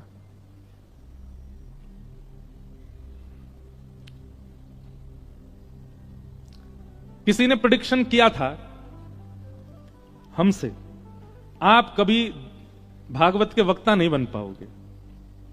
9 साल हो गए हमें कथा करते हुए। व्यक्ति की गति और अगति यह भी केवल परमात्मा जानते हैं। उसकी कहां गति होगी, कहां अगति दुर्गति होगी, ठाकुर जी को पता है। कई बार आपका इंफ्रास्ट्रक्चर बहुत अच्छा होता है लेकिन आप उस श्रेष्ठता को प्राप्त नहीं कर पाते, ठाकुर जी को पता है नहीं बन पाएगा। और कई बार आप झोंपड़ियों में रहने वाले बच्चे, दिया जला के पढ़ने वाले बच्चे IAS ऑफिसर भी बन जाते हैं। कहां किसकी गति और अगति है ये केवल ठाकुर जी को पता है। कहां किसी को रंक बनाना है, किसको फकीर बनाना है, ठाकुर जी के हाथ में। तो प्रलय और उत्पत्ति जो जानते हैं, गति और अगति जो जानते हैं, 4 हो गए। और विद्याम अविद्याम च, विद्या और अविद्या, विद्या कहते हैं ज्ञान को, अविद्या कहते हैं अज्ञान को। ज्ञान और अज्ञान के बीच में जो फर्क समझते हैं, जानते हैं क्या ज्ञान है क्या ज्ञान है, ये 6 भग से परिपूर्ण, थोड़े बहुत नहीं, परिपूर्ण 100% फुलफिल हैं जो इन 6 भगों से, उसको भगवान कहते हैं। हम सब में इन 6 के 2% होगा, 1% होगा, कहीं कहीं 0 भी होगा, पर इनसे परिपूर्ण जो है उनको भगवान कहते हैं। वो सब जानते हैं। तेने ब्रह्म हृदय आदि कवये, आदि कवि ब्रह्मा भी जिनके अधीन रहता है, मुह्यंती यत् सूर्य, बड़े बड़े देवता, इंद्रादि देवता भी जिनके आगे नतमस्तक बैठे रहते हैं। तेजो वारि मृदाम यथा विनिमयो, पृथ्वी जल अग्नि वायु आकाश जिनके अधीन हैं। यत्र सर्गो मृषा, ये संसार अमृष है, मृष है। मृषा मतलब मिथ्या है पर सत्य सा प्रतीत होता है, जिनकी लीला से ऐसे परम सत्य परमात्मा को हम बारंबार प्रणाम करते हैं। ये भागवत जी का पहला श्लोक है। सत्यम परम धीमहि। भागवत जी की एक विशेष बात है कि भागवत जी के पहले श्लोक में किसी भी भगवान का नाम नहीं है, किसी भी देवी देवता का नाम नहीं है, किसी भी संप्रदाय का नाम नहीं है, किसी भी एक निश्चित देव का नाम नहीं है। किसका नाम है? सत्यम परम धीमहि। मैं परम सत्य को वंदन करता हूं, जो भी परम सत्य है सबको वंदन करते। इसीलिए वेद व्यास जी को प्रणाम किया गया। नमोस्तुते व्यास विशाल बुद्धे। उनकी बुद्धि इतनी विशाल है, एक शब्द में ही सबको प्रणाम कर दिया। सत्यम परम धीमहि। ऐसे परम सत्य परमात्मा को हम प्रणाम करते हैं। भागवत जी के दूसरे श्लोक में विषय, अधिकारी, संबंध और प्रयोजन बताए गए। भागवत जी का विषय क्या, अधिकारी कौन, संबंध क्या है और प्रयोजन क्या, ये चार बातें भागवत जी के दूसरे श्लोक में बताई गई। सबसे पहली बात, भागवत जी का विषय क्या है कि धर्म प्रोजित कई तवोत्र परमो निर्मत्सराणाम सताम वैद्यम वास्तवमत्र वस्तु शिवदम तापत्रयोन्मूलनम। श्रीमद्भागवते महामुनि कृते किंबा परैरीश्वर सद्योरित्यवरुध्यते त्रिकृतभि शुश्रूषुभिस्तत्क्षणात्। बहुत ध्यान से सुनो। सबसे पहली बात, भागवत जी का विषय क्या है। एक बात मैं सब जगह बताता हूं, कहीं कहीं भाव आ जाता है। तो श्रीमद् भागवत की कथा पहले दिन कृष्ण जन्म से ही प्रारंभ क्यों नहीं होती? पहले दिन कृष्ण जन्म ही क्यों नहीं होता कथा में? नंद घरानंद भयो, यहीं से कथा प्रारंभ होनी चाहिए जब कृष्ण कथा है। तो नहीं, ये तो वही बात हो गई, सीधे पेंट कर दो, ना सीमेंट लगाओ, ना ईंट लगाओ, ना सरिया लगाओ, मजबूती का कोई, सीधे पेंट कर दो। नहीं, आकर्षक पेंट ही होता है घर का, पर उस आकर्षण के पीछे बहुत कुछ लोहा, बहुत कुछ कंकड़ पत्थर और ना जाने क्या क्या लगाया जाता है उसको मजबूत बनाने के लिए। कृष्ण लीला आकर्षक तो बहुत है, पर उस आकर्षक लीला को स्थिर चित्त में विराजमान करने के लिए पहले ज्ञान रूपी, वैराग्य रूपी ईंट, सीमेंट सब लगाने पड़ेंगे। इसलिए ये 3 दिन की कथा बहुत विशेष रूप से सुननी है। कल निकल चुकी, आज और कल। अगर इनमें आपने चूक करी तो कृष्ण लीला में आपके चित्त में संशय आएगा। आप ठाकुर जी की लीला सुन के संशय करोगे, चीर हरण क्यों किया इन्होंने, गोपियों के गले में गलवैयां डालकर के रास क्यों किया परमात्मा ने, 16,108 विवाह क्यों किए, इतनी आवश्यकता क्या थी? ये सारे संशय प्रकट होंगे चित्त में। इसलिए ज्ञान और वैराग्य इनको भली भांति चित्त में पहले धारण कर लीजिए। इन कथाओं के माध्यम से ध्यानपूर्वक सुनिए। भागवत जी का विषय क्या है? तो कहते हैं धर्म प्रोजित कई तवोत्र परमो। धर्म और परम धर्म ये 2 बातें। धर्म किसे कहते हैं? आप अपने जीवन निर्वहन के लिए, अपने परिवार के पालन के लिए जो कोई भी कर्म करते हैं, सत्कर्म, वो सब धर्म कहलाते हैं। आप सुबह उठ करके दफ्तर जाते हो, ये आपका धर्म ही है। आप दुकान खोलते हो, वहां से सामान का विक्रय करते हो, ये आपका धर्म है। रिक्शा चलाते हैं, धर्म है। गाड़ी चलाते हैं, धर्म है। प्लेन उड़ाते हैं, धर्म है। गायक हैं, गान करते हैं, धर्म है। अपने जीवन यापन के लिए, इस लोक में रहने के लिए जो आप कर्म करते हो वो सब धर्म है। पर इस लोक से निवृत्त होकर परलोक को व्यवस्थित करने के लिए जो आप कर्म करते हो वही परम धर्म है।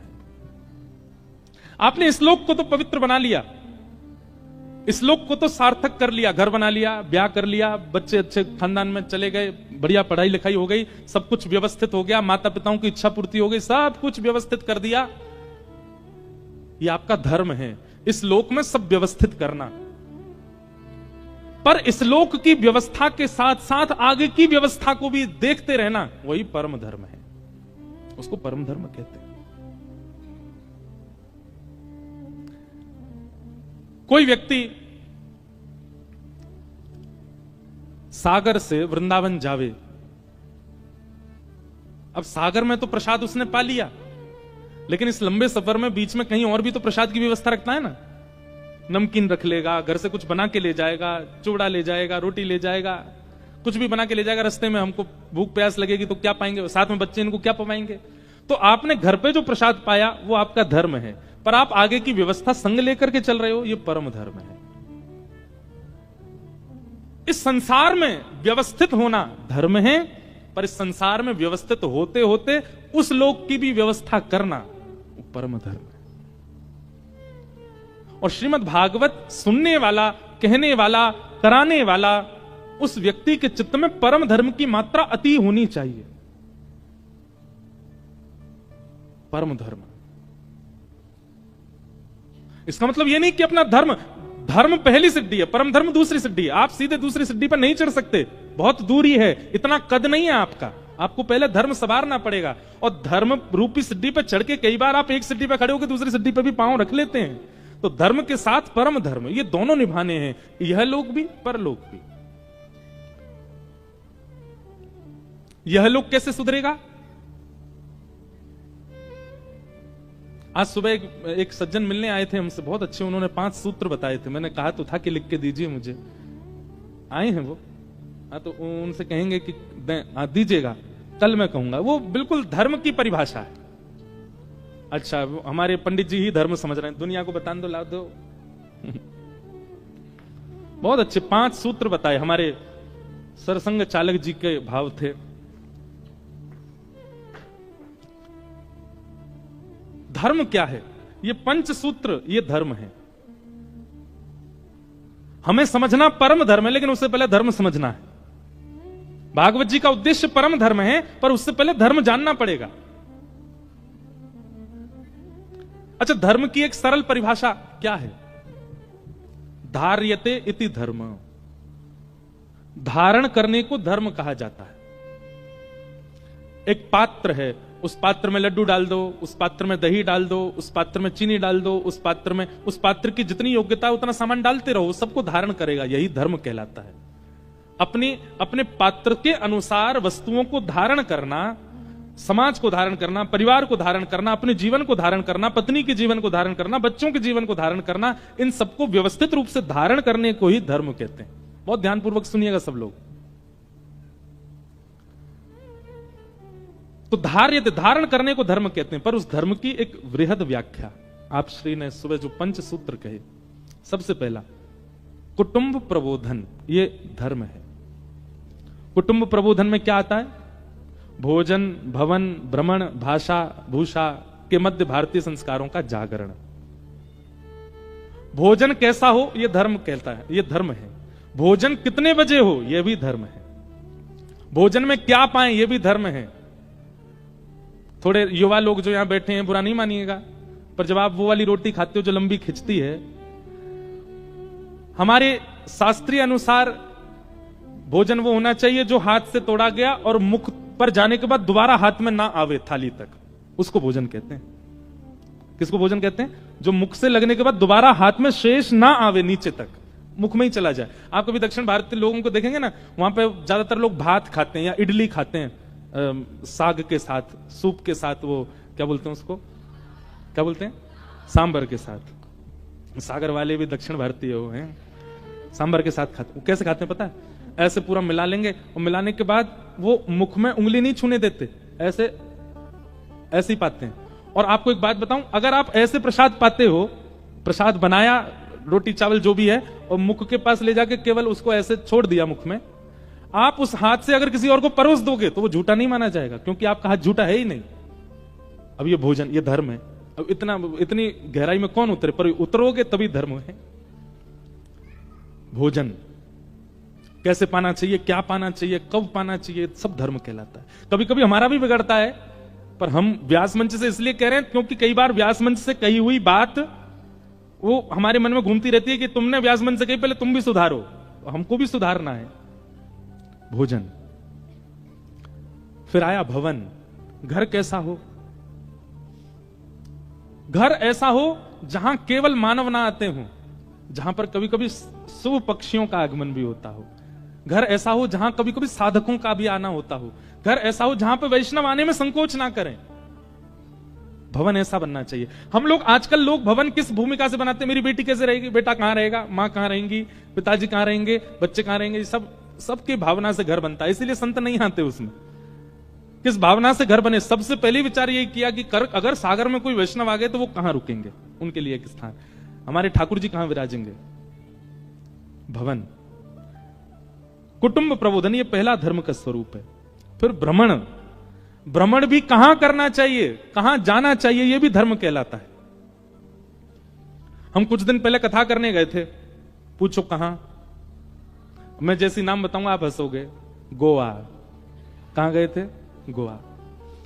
अब देखो आप क्यों हंसे? क्योंकि आप सब जानते हैं कि वह स्थान किस चीज के लिए प्रसिद्ध है। कई बार आपको पूरी व्याख्या नहीं करनी है, केवल स्थान का नाम ले देना। उस स्थान के नाम से लोग समझ जाएंगे, ओहो तो वहां पर यह भी किया होगा, वहां पर ऐसा भी हुआ होगा, वहां पर यह भी हुआ होगा। कई स्थान नाम से ही बदनाम है, पर हमने वहां जाके भी कथा ही करी। और कथा का समय भी पता है क्या था? सुबह 5:30 बजे ब्रह्म मुहूर्त में कथा करते थे, समुद्र के तट पर बैठ के। पर कुछ स्थान ऐसे हैं, वहां का नाम लेते ही सामने वाले के नेत्र बंद हो जाते हैं, मुख प्रसन्न हो जाता है, चित्त शीतल हो जाता है। कहां गए थे? हम बरसाना गए थे। आहा, सुनने वाले के नेत्र तुरंत बंद। आहा, बरसाने से आए। कहां गए थे? अयोध्या जी गए थे। कहां गए थे? बद्रीनाथ धाम। अरे भैया हमको भी ले चलते। कहां गए थे? श्री जगन्नाथपुरी गए थे। कहां गए थे? श्रीरंगम गए थे। कहां गए थे? नाथद्वार गए थे, द्वारिकापुरी गए थे। अब आप कहोगे सब तीर्थों के नाम पर नहीं, कई ऐसे स्थान हैं जो तीर्थ नहीं है पर वहां के नाम भी अति पवित्र हैं। तो भ्रमण भी कहां होना चाहिए, यह भी धर्म है। अच्छा, स्थान कैसा भी हो, आप किस उद्देश्य से गए हो, वह उद्देश्य भी आपका भ्रमण धर्म बना देता है। उद्देश्य तो उचित था ना, उद्देश्य। फिर कुटुंब प्रबोधन में आपने अगला लिखा भाषा। भाषा यह भी धर्म है। अपनी भाषा का, मातृभाषा का और अपनी ग्रामीण भाषा का, जन्मदात्री भाषा का ज्यादा से ज्यादा उपयोग, और उसका उपयोग ऐसा कि सामने वाले के चित्त में भी उसके प्रति सम्मान हो।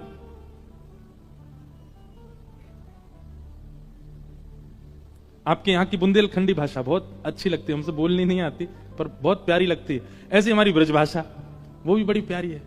भाषाएं सारी प्यारी हैं, पर उन भाषाओं का दुरुपयोग आजकल सोशल मीडिया बहुत करता है और उसको फिर उस परिप्रेक्ष्य में प्रस्तावित कर देता है कि फिर वो मजाक का पात्र बन जाते हैं। बुंदेलखंड की भाषा, अरे मैं लेके नहीं आया, आज एक भैया हमको एक भजन लिख के दे गए थे सुबह, बोले बुंदेलखंडी भाषा में। मैंने कहा अच्छा। अब मुझे पूरा तो याद नहीं, पर उसमें ऐसा लिखा था राम जी बजाएंगे सबको बैंड। मैंने कहा भैया ये क्या लिखा आपने? अब है तो बुंदेलखंडी भाषा में था, वो मुझे याद नहीं है, पर उसमें बैंड शब्द मुझे याद है कि सबका बजेगा बैंड था वो। है हाँ, राम दही सबको बजे हैं बैंड। बताओ, अब है तो ये बुंदेलखंडी भाषा, पर उसमें बैंड बज रहा है सबका। भाषा की पवित्रता, भाषा की शुद्धता और भाषा सुनने वाले को भी आपकी भाषा के प्रति सम्मान धर्म है। हम तो पूरा प्रवचन ही इसी पे कर देंगे, इतने सूत्र हमको मिल गए। सीधी बात, कुटुंब प्रबोधन। कुटुंब का मतलब अपना परिवार नहीं, आप जिस मातृभूमि से आते हैं उन सबका प्रबोधन, उन सबका विस्तार हो। भोजन से, भवन से, भ्रमण से, भाषा से, भूषा से आपकी संस्कृति का प्रावधान बने, ये प्रथम सूत्र है। कई लोग बहुत शर्मा जाते हैं, हम पूछते कहां से आए तो बता देंगे बुंदेलखंड में वहां से आए। अच्छा, हम जबरदस्ती उनकी भाषा में बोलते हैं। अच्छा, कितने जा रहे? और उनको बहुत शर्म आती है, नहीं नहीं हिंदी ही बोलेंगे। हम नहीं बोलते, हमारे घर के बड़े लोग बोलते हैं, हम नहीं बोलते। क्यों नहीं बोलते? क्यों शर्माना? बोलो, अपनी मातृभाषा बोलो। जिस भाषा ने आपका जो जन्म है वो केवल आपकी मां ने नहीं दिया है। जिस पृथ्वी पर आप जिस भूमि पर जन्मे, वहां की मिट्टी भी है, वहां का जल भी है, वहां की वायु भी है। यदि वहां के इस रूप का, नियम का पालन आप नहीं करोगे तो मात्र घात का पाप लगेगा आपको। करना चाहिए। तो कुटुंब प्रबोधन। फिर दूसरा धर्म क्या है? पर्यावरण संरक्षण। भारतीयों में एक लक्षण तो है, पवित्रता पे बहुत ध्यान देते हैं, शुद्धता पे नहीं देते। स्वयं नहाएंगे, दो बार नहाएंगे, शुद्ध कपड़े पहनेंगे, धुए हुए कपड़े, पर जब पर्यावरण की बात आती है, मतलब देह को तो शुद्ध बनाते हैं पर बाह्य जो समाज है उसको पवित्र नहीं रखते। आप धर्म नहीं कर रहे हो। धर्म पर्यावरण की संरक्षण था।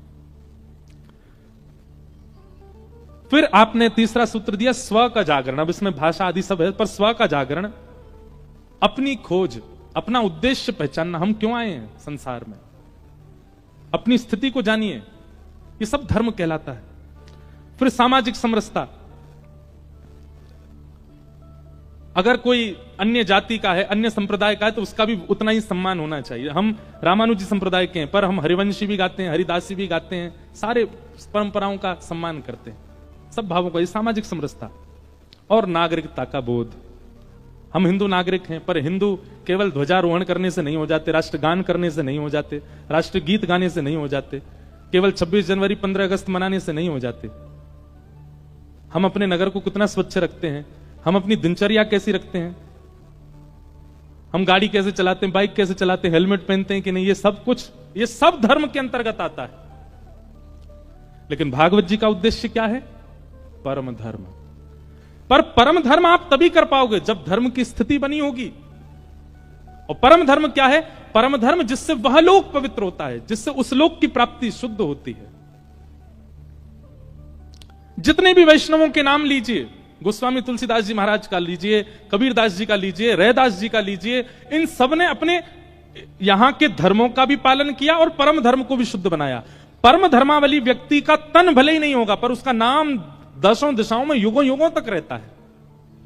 ये परम धर्मावली व्यक्ति का लक्षण है। भागवत जी क्या कराती हैं? परम धर्म।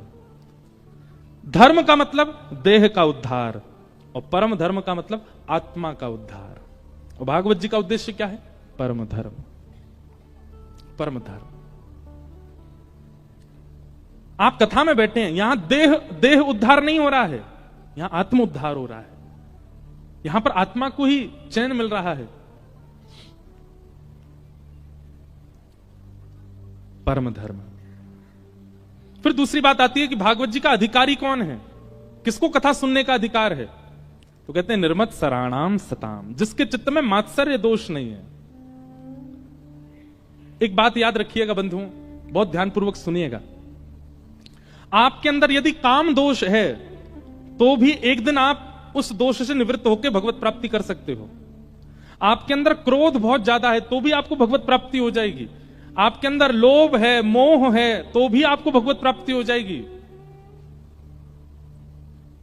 आपके भीतर अहंता, ममता, चिंता, ये सारे अवगुण भी हैं तो भी आपको भगवत प्राप्ति हो जाएगी। परम व्यास मंच से कह रहे हैं और सिग्नेचर करके आपको प्रमाणित बोल देंगे कि अगर ये दोष आपके अंदर है तो आपको कभी भगवत प्राप्ति नहीं हो सकती। और वो दोष क्या है? ईर्ष्या।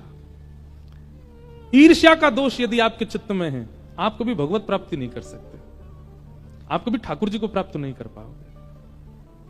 और क्षमा कीजिएगा, कलयुग में काम भी है, क्रोध भी है, अहंता, ममता, चिंता सब कुछ है, मोह भी है, पर इन सबसे कई गुना ज्यादा ईर्ष्या है मानव के चित्त में। ईर्ष्यालु व्यक्ति भगवत प्राप्ति नहीं कर सकता।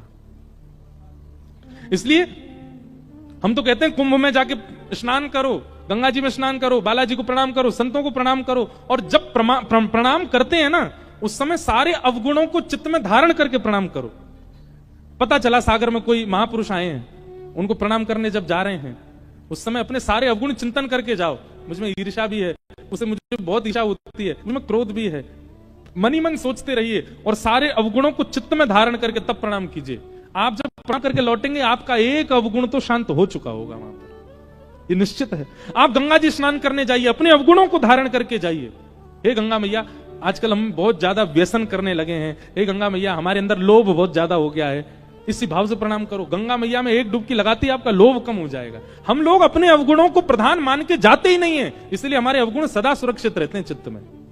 व्यक्ति लोभी था 25 वर्ष की उम्र में और 80 वर्ष की उम्र तक लोभी ही रहा। 25 वर्ष की उम्र में कामी था, 90 वर्ष तक काम गया ही नहीं उसके चित्त से। ऐसा व्यक्ति उसका जीवन व्यर्थ हो गया, क्योंकि उसने दोष निवृत्त किए नहीं अपने। गंगा मिलने के बाद भी, कथा मिलने के बाद भी, महत्पुरुषों का आशीर्वाद मिलने के बाद भी वह पवित्र नहीं कर पाया स्वयं को। इसलिए हमारी प्रार्थना है, ईर्ष्या का द्वेष, ईर्ष्या का दोष जो चित्त में होता है दूसरों के प्रति, किसी की उपलब्धि देख के, किसी की सुंदरता देख के, किसी के अच्छे गुण देख करके जो आप विचलित हो जाते हो, ये बहुत बड़ा दोष है। उस दोष को चित्त में धारण करके कथा सुनिए, 7 दिन में आपका वो दोष खत्म होगा।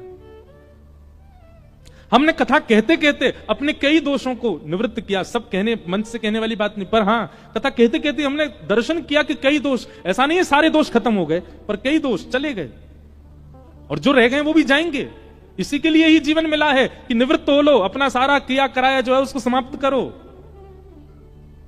आप लोगों को कभी सोच के ऐसा अच्छा नहीं लगता? आप रात्रि सोते हैं और सुबह जब उठ जाते हैं तो सुबह उठते समय ये विचार किया करो, आज भी मैं जीवित हूं। इसका मतलब आज भी ठाकुर जी मुझसे उम्मीद लगाएं कि मैं कुछ परिवर्तन करूंगा। कीजिए।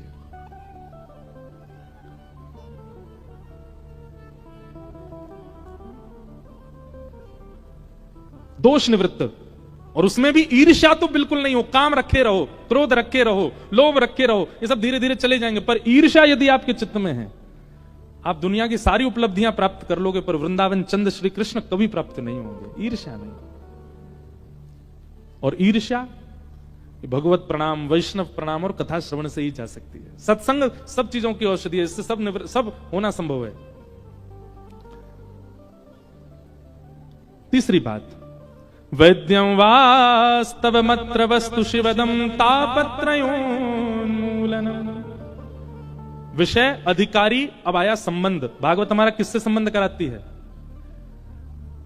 कथा श्रवण के बाद मैं कथा में कहता हूं, ठाकुर जी आपको ठाकुर जी नहीं दिखें, ठाकुर जी आपको परमात्मा नहीं दिखें, ठाकुर जी आपको भगवान नहीं दिखें, ठाकुर जी के प्रति किसी संबंध का दर्शन होने लग जाए। कथा श्रवण के बाद फिर जब भी आप ठाकुर जी को देखें तो आपको एक संबंध का भाव उनके प्रति जागृत हो जाए। आपको ये लाला जैसे दिखने लग जाएं, आपको ये अपने पिता जैसे दिखने लग जाएं, अपने पुत्र जैसे दिखने लग जाएं। मीराबाई की तरह, मेरे तो गिरधर गोपाल दूसरों ना कोई, जाके सिर मोर मुकुट मेरो पति सोई।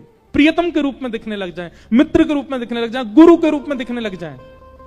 कोई संबंध रूप में ठाकुर जी का दर्शन हो, तब समझिए कथा सुनिए। कथा सुनने के बाद वो भगवान ही दिख रहे हैं आपको। एक संबंध।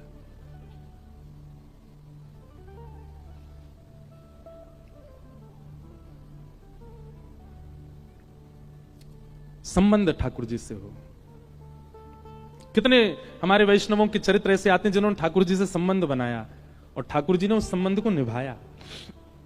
ठाकुर जी ने निभाया। अयोध्या के एक महापुरुष हुए, वो वशिष्ठ कुल गोत्रीय थे और वशिष्ठ जी राम जी के गुरु जी। तो जब वो वशिष्ठ कुल में हुए तो एक दिन सोचने लगे, मेरा गोत्र वशिष्ठ है, इस नाते से तो मैं राम जी का गुरु हुआ, क्योंकि मैं वशिष्ठ जी का वंशज हूं। तो भाई गुरु के वंश में जो भी होता है सब गुरु ही होते हैं। गुरु पुत्र भी गुरु होता है, गुरु नाती भी गुरु होता है, गुरु परनाती भी गुरु होता है, सब गुरु ही होते हैं।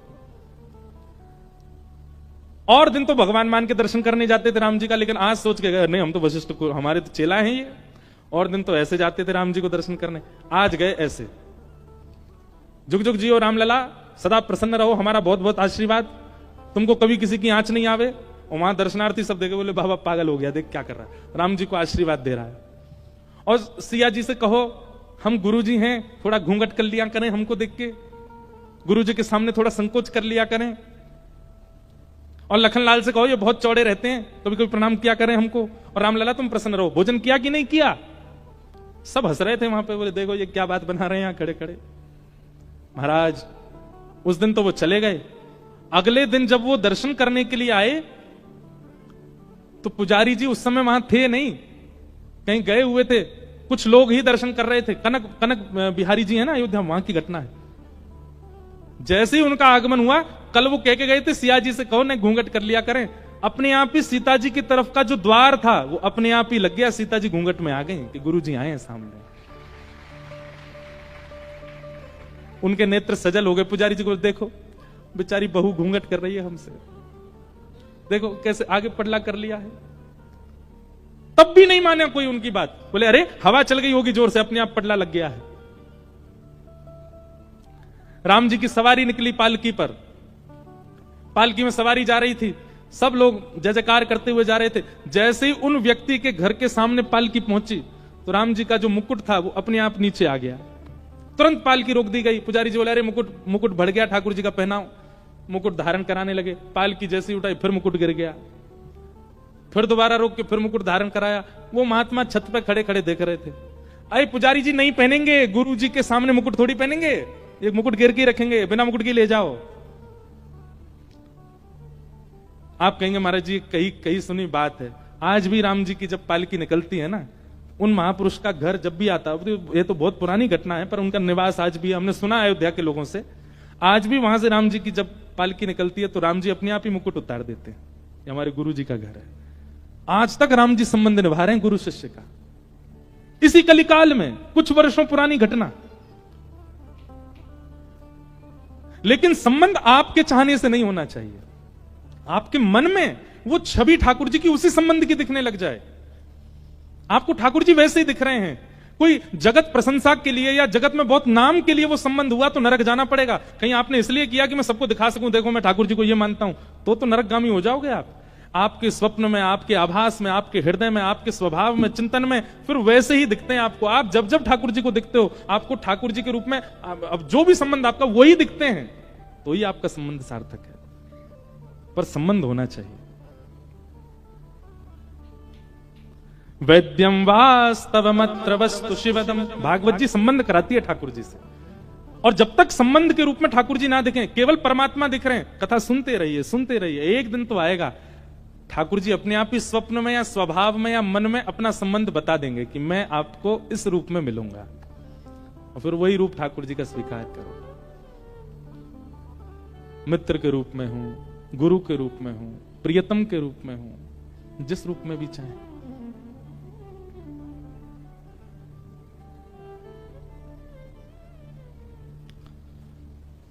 श्रीमद्भागवते महामुनि कृते किंबा परैरीश्वर सद्यो हृद्यवरुध्यते त्रिकृतुभिः शुश्रूषुभिस्तत्क्षणात्। एक हमारे ब्रज में मदन मोहन जी का मंदिर था। सप्तनिधि का पद गाते हैं ना हम, श्यामा हृदय कमल सो प्रगटो। उसमें तीसरे ठाकुर, दूसरे ठाकुर कौन है? मदन मोहन जी। हमारे वृंदावन के 7 ठाकुर कौन कौन से? गोविंद देव, गोपीनाथ, मदन मोहन, राधा रमण, राधा वल्लभ, जुगल किशोर और श्री बांके बिहारी। ये 7 ठाकुर हैं वृंदावन के। सबसे पहले कौन है? गोविंद देव, जयपुर में। दूसरे गोपीनाथ, वो भी जयपुर में। तीसरे मदन मोहन, वो कहां है? करौली, राजस्थान में। ये सब मुगलों के बाद और कई कारणों से 4 ठाकुर हमारे ब्रज से बाहर गए। गोविंद देव, गोपीनाथ, मदन मोहन और आपके पन्ना में विराजमान जुगल किशोर। तो मदन मोहन जी के एक परम उपासक थे, उनका नाम था काले खां। क्या नाम था? काले खां। मुस्लिम थे। बड़ी अच्छी कथा उनकी। काले खां के विषय में वर्णन आता है कि काले खां जो थे वो करौली, राजस्थान में रहते थे और वो मंदिर नहीं जाते थे, केवल घर चलाने के लिए काम ढूंढा था उन्होंने। और उनको काम क्या मिला था? झाड़ू लगाने का। मंदिर में झाड़ू लगाते थे, मंदिर में नित्य झाड़ू लगाते। और कभी दर्शन करते नहीं थे मदन मोहन जी का, बस उनका काम था बाहर की पूरी सफाई साफ सुथरी कर देना, आदि आदि ऐसा काम। एक दिन राजभोग आरती हो रही थी मदन मोहन जी की, और काले खां ऐसे झाड़ू लगा करके और बस झाड़ू रख करके जा रहे थे, और राजभोग आरती की भीड़ लगी थी। तो काले खां के मन में आज पता नहीं क्या आया, उसने कही इतने सालों से मैं यहां पे झाड़ू लगा रहा हूं, एक बार देखूं तो सही है मंदिर का देवता है कैसा। तो भीतर भी नहीं गए, बाहर निकलते निकलते ऐसे पीछे मुड़ करके देखा, और जैसे ही मदन मोहन लाल जी का स्वरूप देखा, कटाक्ष नेत्र, मधुर मुस्कान, हाथ में वंशी। अब काले खां की स्थिति ये हो गई कि पीछे एक बार देख करके काले खां ने जैसे आगे देखा, अब वो जहां देख रहा है वहां उसको वही दिख रहे हैं। अब जिधर देखें वही मदन मोहन जी दिख रहे हैं। ये मदन मोहन जी का दर्शन करा रहे हैं आपको टीवी पे, ये मदन मोहन जी, यही छवि दिखे। अब तो काले खां की स्थिति हो गई कि अपने घर जाता और अपनी नमाज आदि जो भी उनकी होती थी वो करते, लेकिन वो नमाज करने भी बैठे तो उसके बाद भी उनको यही रहती कि अब कब भोजन पाके मैं फिर से शाम की सेवा में जाऊं। और शाम को पहुंच गए, जाके अपना झाड़ू आड़ू करके वो फिर से देखा, अब तो रूप माधुरी का दर्शन करके मदन मोहन बोले ये इतना सुंदर बालक, इतना इतना बढ़िया श्रृंगार, इतने सुंदर नेत्र, इतने सुंदर गाल, इतना सुंदर मुखमंडल। अब तो मदन मोहन जी को लत लग गई, काले खां को लत लग गई मदन मोहन जी के। और मैं गलत नहीं बोला, मैंने सही बोला, मदन मोहन जी को लत लगी है काले खां को देखने की। भैया अगर हम जब दर्शन करते हैं हम तो 2-2 घंटा देखते रहते हैं तो भी हमको कोई फर्क नहीं पड़ता, पर एक छवि देखते ही चित्त वृत्ति अपने वश में ना हो तो समझ जाना आपने नहीं, ठाकुर जी ने आपको देखा है, ठाकुर जी की दृष्टि आप पे पड़ी। हमारे शैलेंद्र जी बता रहे थे कि महाराज जी बिहारी जी में कभी गया नहीं, वृंदावन से हमारा कोई दूर दूर तक संपर्क नहीं, पर देखते ही मेरे नेत्रों से आंसू नहीं रुक रहे हैं। आपको मान तो नहीं होना चाहिए इस बात का, अभिमान भी ना हो, भगवान करे कभी, पर आपने नहीं, बिहारी जी आपको देख रहे थे, इसीलिए आपके नेत्र सजल थे। उनकी दृष्टि पड़ जाए तो फिर किसी काम के रह थोड़ी जाते हैं।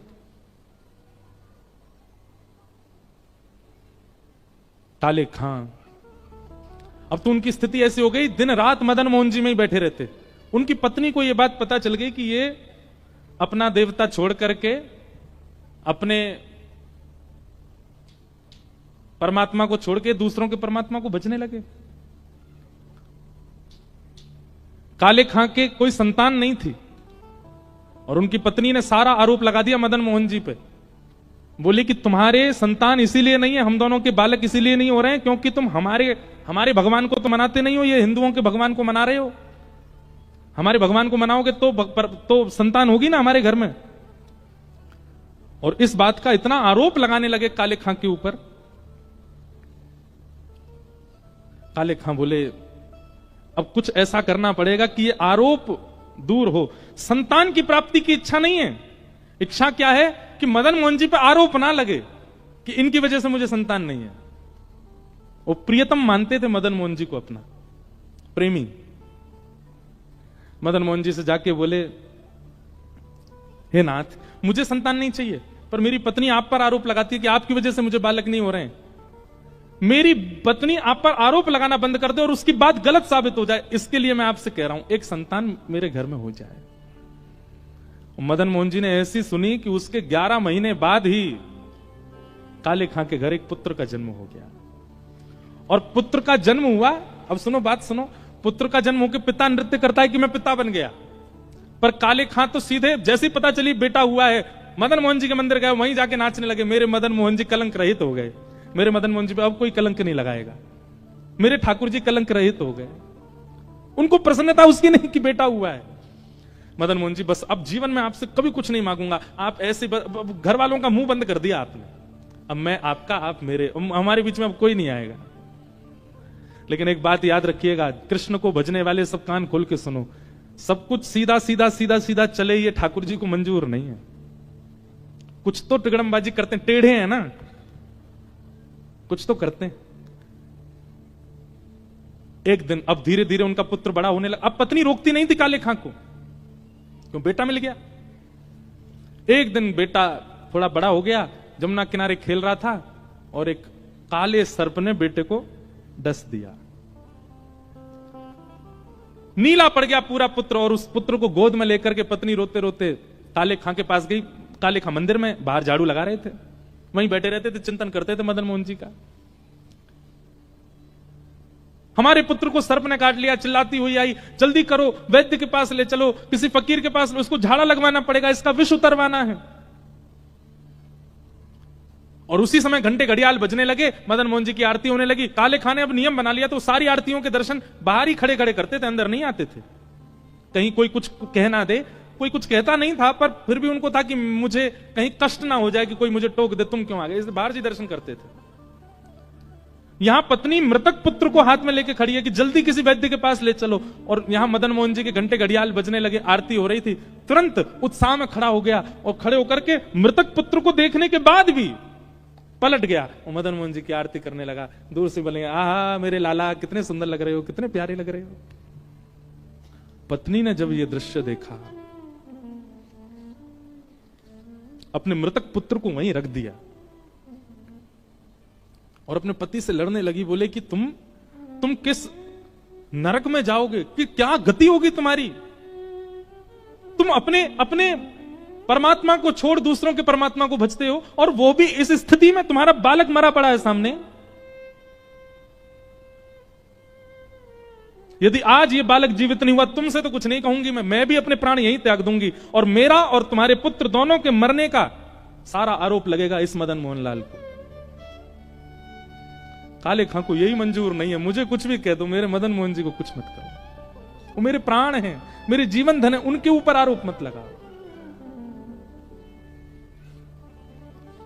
मदन मोहन जी की आरती चल रही है और पत्नी यहां पर अपने प्राण त्यागने की बात कर रही है।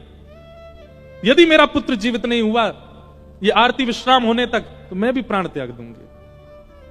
और दोनों के मरने का सुन लो सब गांव वालों और सब शहर वालों, सब दुकानदारों, हम दोनों के मरने का आरोप मदन मोहन लाल, इन्हीं की वजह से ही मरेंगे हम दोनों।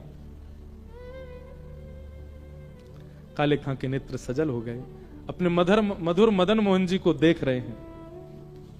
तो काले खां ने उर्दू में एक पद गाया मदन मोहन जी का, कि मुसफ़्फ़क़ सफीक रफीक दिल दोस्त मेरे, ठाकुर जी से कह रहे हैं, मेरी नजदीकी हकीकी ख्याल कीजिए, मेहरबान कदरदान आला तू जहान बीच, मुझसे गरीबों का गुनाह माफ कीजिए, काले बेकरार खड़ा तेरे दरबार बीच, नंद के कुमार जरा गौर अब कीजिए, हिंदुओं के नाथ तो हमारा कोई दावा नहीं। अंतिम पंक्ति इतनी सुंदर है, अगर आप हिंदुओं के भगवान हो केवल, तो मेरी पत्नी भी मर जाए, बेटा भी मर जाए, मैं भी मर जाऊं, लेकिन मैंने विश्व को आपको जगन्नाथ कहते हुए सुना है, हो जगत के नाथ तो हमारी खैर लीजिए। जैसे ये बात कही, हिंदुओं के नाथ तो हमारा कोई दावा नहीं, पर जगत के हो नाथ तो हमारी सुध लीजिए। अगर आप जगन्नाथ हैं तो जगत में तो मैं भी आता हूं, मैं हिंदू नहीं हूं पर जगत में तो हूं, और आप तो जगन्नाथ हो। काले खां ने, हजारों की तादाद में भीड़ खड़ी हो गई थी, नीला पड़ा है पुत्र और पत्नी प्राण त्यागने को तैयार खड़ी है, काले खां गा रहा है, हो जगत के नाथ तो हमारी सुध लीजिए। और ऐसा कहते ही काले खां का पुत्र जीवित होकर खड़ा हो गया, और जैसे ही खड़े हुए अपने पिता की उंगली पकड़ ली, अपनी भाषा में जो पिता को बोलते हैं वही बोलते हुए, पिताजी एक बालक मेरे साथ खेल रहा था, वो बालक कहां गया, वो बहुत अच्छा था, वो बहुत सुंदर था, वो मेरे साथ खेल रहा था, पिताजी वो कहां गया, उसके बड़े बड़े नेत्र थे, बहुत सुंदर था, उसकी मुस्कान बहुत अच्छी थी, मुझे उसके साथ खेलना नहीं है पिताजी, बस उसके सामने बैठकर उसको देखना है, वो कहां है पिताजी। काले खां ने अपने पुत्र को गोद में लिया और इशारा करते हुए मदन मोहन जी की ओर देखा, देख सामने देख, वो तो नहीं। और जैसे बालक ने देखा, हाँ पिताजी यही तो था जो मेरे साथ खेल रहा था, इतनी देर से मैं और ये यमुना तट पे ही खेल रहे थे। उसी दिन काले खां की पत्नी, उनकी बेगम और उनके पुत्र तीनों और पूरा वंश मदन मोहन जी